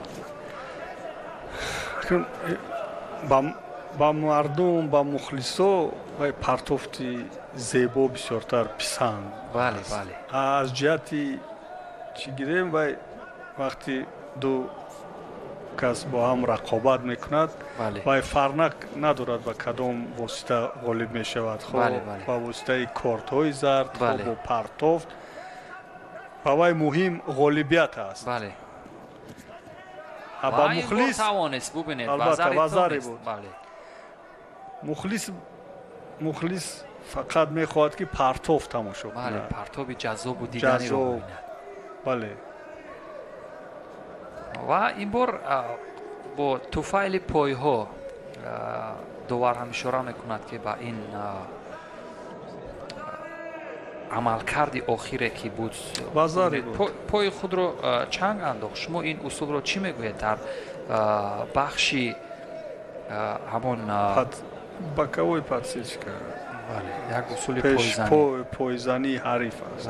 ҳамон ашибарай де ашибарай ҳам мегӯянд дар таъбири байналмилалӣ, вале доварон ҳеҷ имтиёзе надоданд. ба ҳар ҳол вақт нишон хоҳад дод. ин бор чӣ шуд? бубинед ҳамон усул ба кор зидди ҳамла истифода бурд Саидшоҳ Раҳматуллоев ва усулро дар дақиқаи аввали бубинед зидди ҳамлаи ҳариф чӣ ҷаззобу ҷононае буд. бале зидди ҳамларо бубинед ба чӣ шакл то охир мебурд, шояд ипон ҳам мешуд. бале ба ҳар ҳол аҳсан ба ҳунару истеъдоди Раҳматуллоев. бале бубинед шӯру шавқи мухлисон интизор набуд ки зидди ҳамлаи ӯ ба кор меравад. ҳамрӯз ҳеҷ чашмдор набуд. ба ҳар ҳол кӯшиш мекунад ва як бори дигар ҳам зидди ҳамла.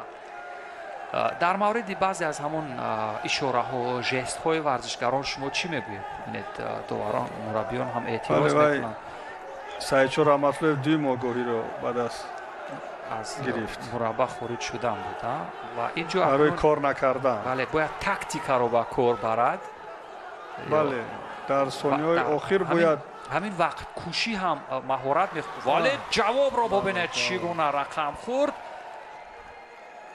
амрӯз Раҷабов аз ҷиҳати нафаскашӣ қувва ҳама тарафа тайёр. бале бубинед дар 20 сонияе ки то анҷоми вақти асосӣ боқӣ монда буд, боз ҳамон таҷриба инҷо дар баробари нерӯи ҷавонӣ ба кор рафт. ҳамрӯз Раҷабов ки таҷрибааш хубтар буд, усули камариро бисёр ба маврид истифода кард ва дар ин рақобат ғолиб шуд. қиян дӯстони азиз, он чӣ ки мушоҳида фармудед як рақобати ҷаззобу диданӣ буд.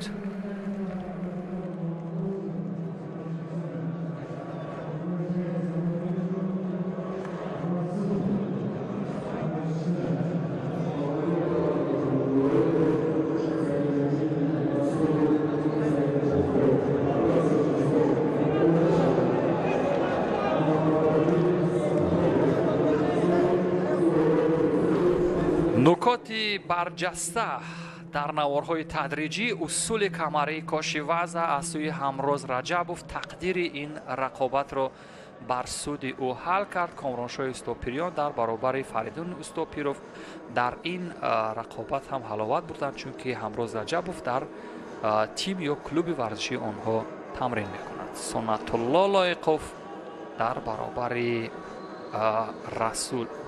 Расулов рақобат хоҳад кард.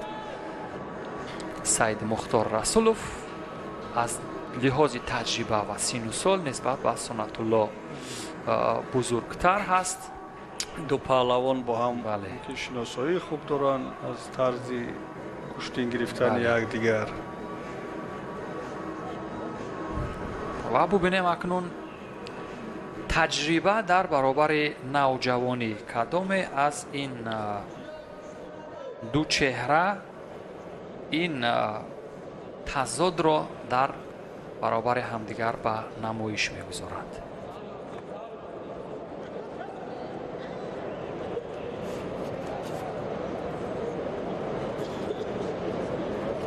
лаҳзаи аввал Сонатулло ба қисмати камари ҳарифдарафтид.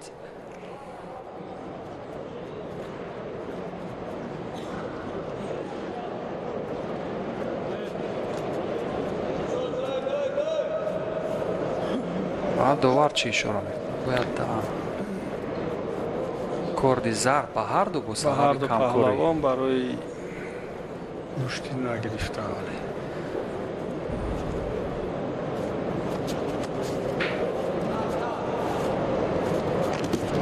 ба ибтидо ё нахустин шуда ба иҷрои фануни саропо Сонатулло Лоиқов кӯшиш кард. бори дигар нест ва ба самти чап фикр мекунед Саид Мухтор то кадом дараҷа عملش شایسته هست به سمت چپ، در حالی که حریف او راستگار است. رسولوف طرف چپ گیر است، بیشتر به همون سمت توجه میکنند. بله. سمت دوست داشته او است یا که طرف چپ و بله. از بالا اصولی کیباتور استفاده میبرند. شاید از به سنتلا آگاهی دادند، باز آگاهی تیند. ولی دو بار آگاهی. بله.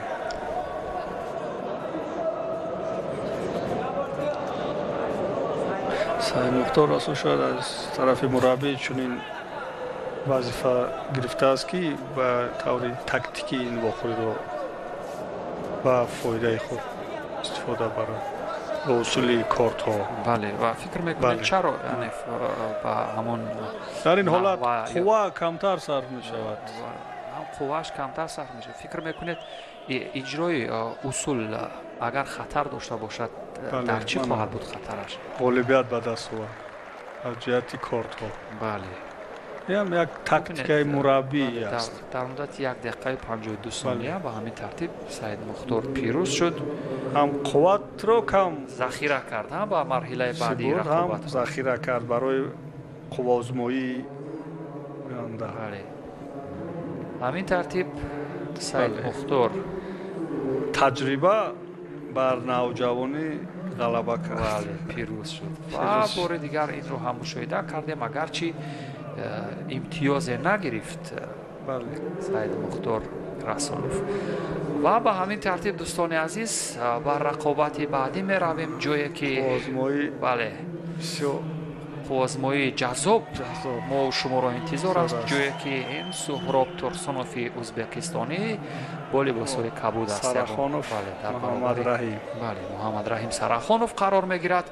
محمد رحیم سرخانوف پهلوان تاجیکستانی 22 سال دارد و این هم سنت الله ترسونوف ورزشگری سهراب ترسون. سهراب ترسونوف معذرت ورزشگری ازبکستانی که تجربه اشتراک در رقابت‌های گرند پری و فصل‌های جودو جهانی را دارد. در چمپیونات آسیا هم تجربه انداخته است. در همان رقابت مرحله اول یک پایزنی و نزدیک کردن تا کدام درجه خطرناک است. و ببینید زیدی حمله از سوی ورزشگر ما بود. بله. شما نکاتی در آیا هم بر همه این در بله. داور حکم داور رو نشنیدم. داور یعنی استید. دستور داد که دستور داد که رقابت استید. من باشد. بله. بله.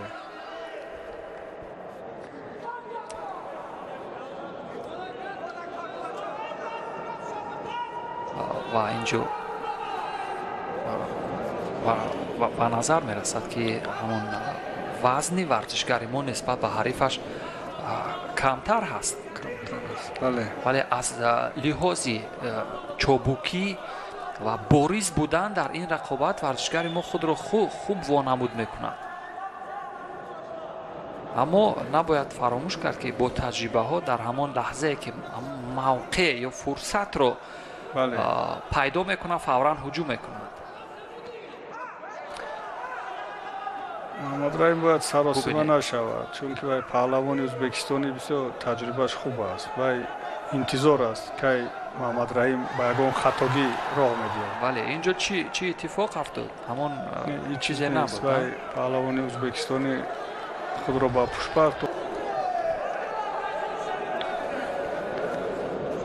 پهلوان ما باید هوشیارتر باشد که پهلوان ازبک بسیار حیله‌گر است. یعنی در همون فنون بله. فنون مختلف روش های گوناگون رو استفاده میکنند. تمام خطابی محمد رحیم استفاده میبرد. اگر ببینید محمد رحیم فوراً خطاب از کمر استفاده کرد.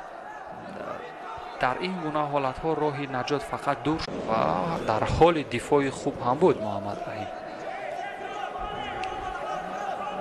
وگرنه حرکات سهراب ترسونوف میتوانست خطرناک باشد. بله.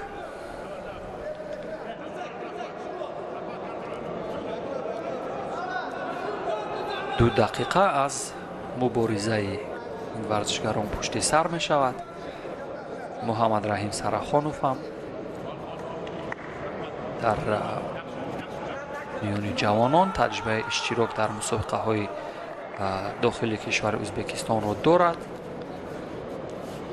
از ورزشگران ازبکستانی شناخت خوب دارد و اجرای فن و بالاخره بازاری. آفرین. اما دیگر اصول از دور استفاده بود محمد رحیم.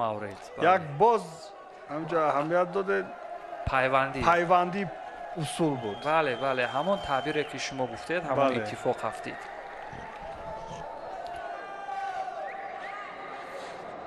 بله بله آفرین. ببینید در حالی که از اوچی مقطع استفاده کرد موفق نشد ولی بعد از آن از اوسوتوگاری بله پهلوان ما با پیش برآمد. ولی ثانیه هایی که پشت سر میشوند بر سود پهلوان ما هستند. اما باید فارغ بال نشد. در تا لحظه های پایانی در عین وقت کشی یا همان حرکات تاکتیکی فکر میکنید کدام شیوه رو باید به کار گرفت؟ پیش از همه باید زیرکی رو از دست ندهد. در یک دقیقه زیادتر مونده است. پهلوان ما در پیش است. باید زیرکی رو از دست ندهد. باید سراسپانه شد. باید بله گریبان حریف رو داشته باید رو بله کنترل کند. درست است و وقت کشی هم از ورزشگر مهارت میخواهد. بله البته وقت کشی این کاری آسان نیست. وقتی که در پیش هستی حریف تمام قوای خود رو تمام مهارت خود رو استفاده میبرد. بله در اینجا هیچ چیز نبود. ببینید ورزشگر ازبکستان احساس میکرد که شاید رفتارش چندان در لحظه پایانی شایسته نبود. از این لحاظ ادای احترام گذاشت. بله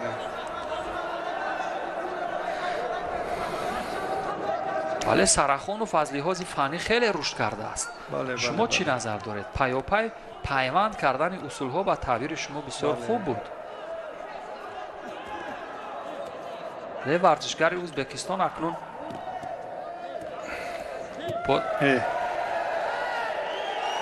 این چی حرکت بود و چی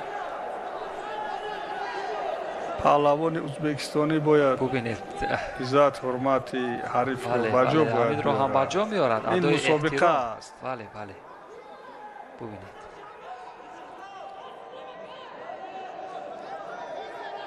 انا همینجا از طرف پهلوان ازبک عملی نادرست بود. بله من گمان میکنم برقصدانه اجرا نکردین من گمان میکنم این برقصدانه نبود چون که ببینیم نوارهای تدریجی رو در حالی که خانسوکو ماکه داده شد. بله خانسوکو ماکه داده شد. سرخان بله وای نادرست. بله و ورزشگر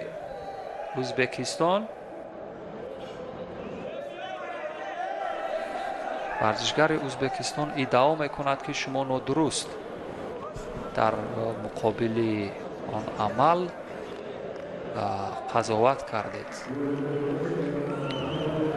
این رفتارها با ورزشگر زیب ندارد. بله اکنون ورزشگر ازبکستان با میدان میبراید. بله اون حق حقوق ندارد. و کسی که نباشد خود چمپیون بازی المپی باشد خود چمپیون جهان باشد و همین ترتیب با بالای میدان برآمد ورزشگر ازبکستان و ادای احترام گذاشت. اگر همین لحظه رو هم کارگردان با نمایش میگذاشت خوب میشد ولی از نظر کارگردان دور ماند. این لحظه ورزشگر ازبکستان با میدان برآمد ادای احترام گذاشت و سپس از میدان خارج شد. یعنی همان عزت و احترام رو به جا آورد. به هر حال دوستان عزیز ما یک رقابت بحث برانگیز رو دیدیم. داوران قضاوت کردند که آن خانسوکو ماکه بود. داوران حق قضاوت کردن دارند. بله ولی همون لحظه آخره که یک ژست بسیار نادرست داشت، یک حرکتی نادرست داشت. درست است، در جودو از همه چیزی مهم این اخلاق است. باید ورزشگران اخلاق رو بین‌آورد بگیرن. بار دیگر همون نوارها رو ببینیم. اینجا ورزشگر رفتار نادرست کرد، برداشته پرتوف. بله، با این رفتار نادرست است. درست است، 100%. داورا توغری باوای خانسا که ما داوران حق بودند در اینجا. بله، باید این گونه حرکات نادرست رو نمیکرد. به هر حال ورزش است، هر اتفاقی افتادنش ممکن است، ولی هنری پهلوان ما باعث به آن شد که حریف به این چیز دست بزند. به همین طریق سرخان محمد رحیموف به مرحله بعدی خط گرفت. مبارک باشد. اکنون در این دسته وزنی رقابت ها دوستان عزیز نشان طلا در تاجیکستان خواهد ماند و رقابت رحمت الله بک فرهادوف رو خواهیم دید در برابر حریفش. دوستان عزیز، حریف رحمت الله بک هم اگرچه یک چهره نورسته هست، هر یک پهلوان باید پیش از همه خودش رو حرمت کنند. بله، حرمت برای که عضو در مسابقه گران پری گران سلام میشد، همین حالت میشد و همین رفتار خود رو نمیکرد. برای چی در این مسابقه بله، درست است. باید همین چیز رو به نظر بگیرن. واقعا از همون طرز حرکت همون ورزشگر معین بود که قصد وی دیگر بود، یعنی با یک لفظی و یک برقصد محمد رحیم رو به زمین برقصد درست است.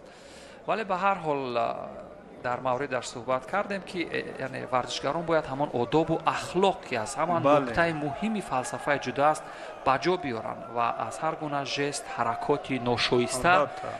ولی ببینید چون موقع هست دوستان عزیز، اینجا یک کورد زرد به فرهادوف دادند و حریف او یادآور میشیم این چهره که با لباس های کبود هست، مهراب جانزاده. مجیب در مرحله گذشته هم خوب هنرنمایی کرده بود. و ببینید دوستان عزیز، وقتی در مورد آداب و اخلاق حرف زده می شود، بارها با پهلوان نامی ما رسول باقیوف نااحترامیش صورت گرفته بود. حتی حق او را در رقابت‌های بین المللی از او گرفته بودند، یعنی فقط به شید او را مغلوب می‌کردند. از 9 رقابتی که در سطح المپی داشت فقط به شید یعنی طرفگیری بود. او فقط ادای احترام گذاشت، از میدان خارج بشد. یعنی این نکته بسیار مهم است که در برنامه‌های علاوه این رو مورد بحث و صحبت قرار خواهیم داد و می‌گذاریم به رقابت این چهره‌ها.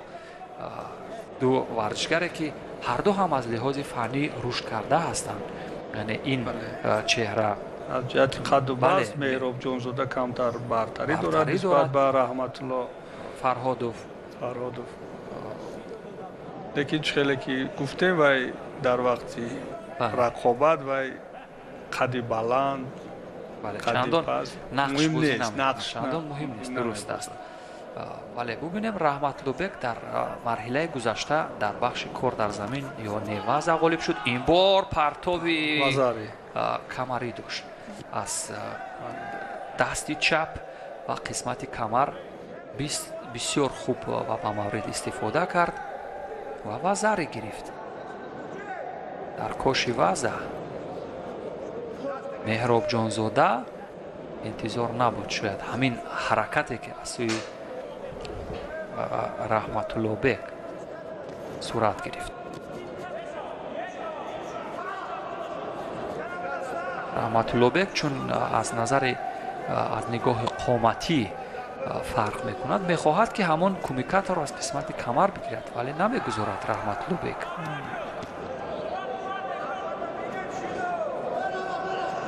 به هر حال هر دو ورزشگر نیز به نظر میرسد و باز در بخش نیواز ولی موفق نشد. آن حرکاتی که در رقابت اول پیروزی آورده بود بر رحمت الله بک، ولی در این قسمت از رقابت شاید این شام پیروزی بیارد.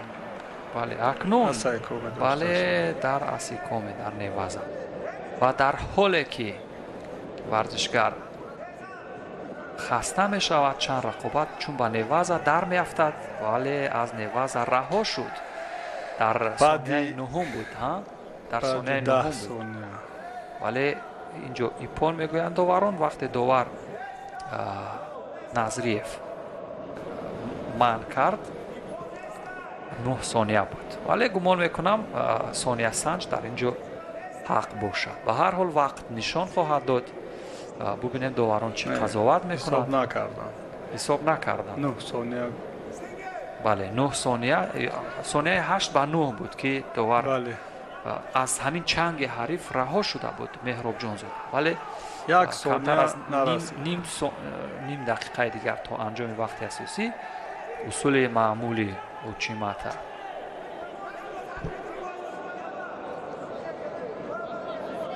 و این شیوه اجرا شد از سوی مهراب جانزاده ولی تا پایان در عمل نبود و همین ترتیب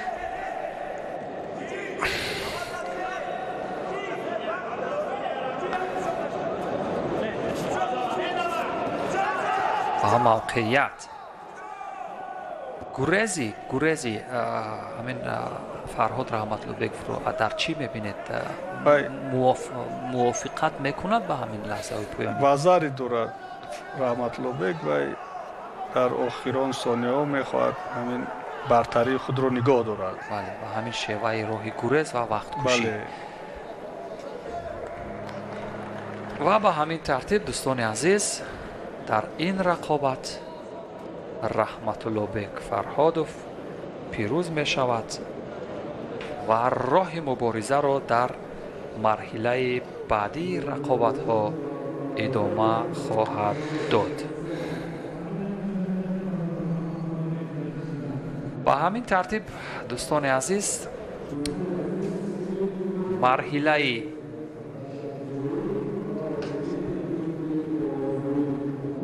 سیوم هم به انجام رسید دوستان عزیز. مرحله چهارمی رقابت ها یا دور چهار یک نهایی در پیش است و به همین ترتیب دوستان عزیز نوارهای تدریجی سوس کرده شده آخرین رقابت مرحله سیوم را با هم تماشا میکنیم و گزارش مستقیم ما شام امروز از مرحله چهار یک نهایی منظور شما میگردد و در همین جا از رستم باقیوف که در صحبت ما را همراهی کردند اظهار سپاس و تشکر میکنم و از شما نیز بیننده های عزیز اظهار سپاس میکنم که تا این لحظه ما را تماشا کردید. روز و روزگار بر همه شما خوش. سلامت باشید.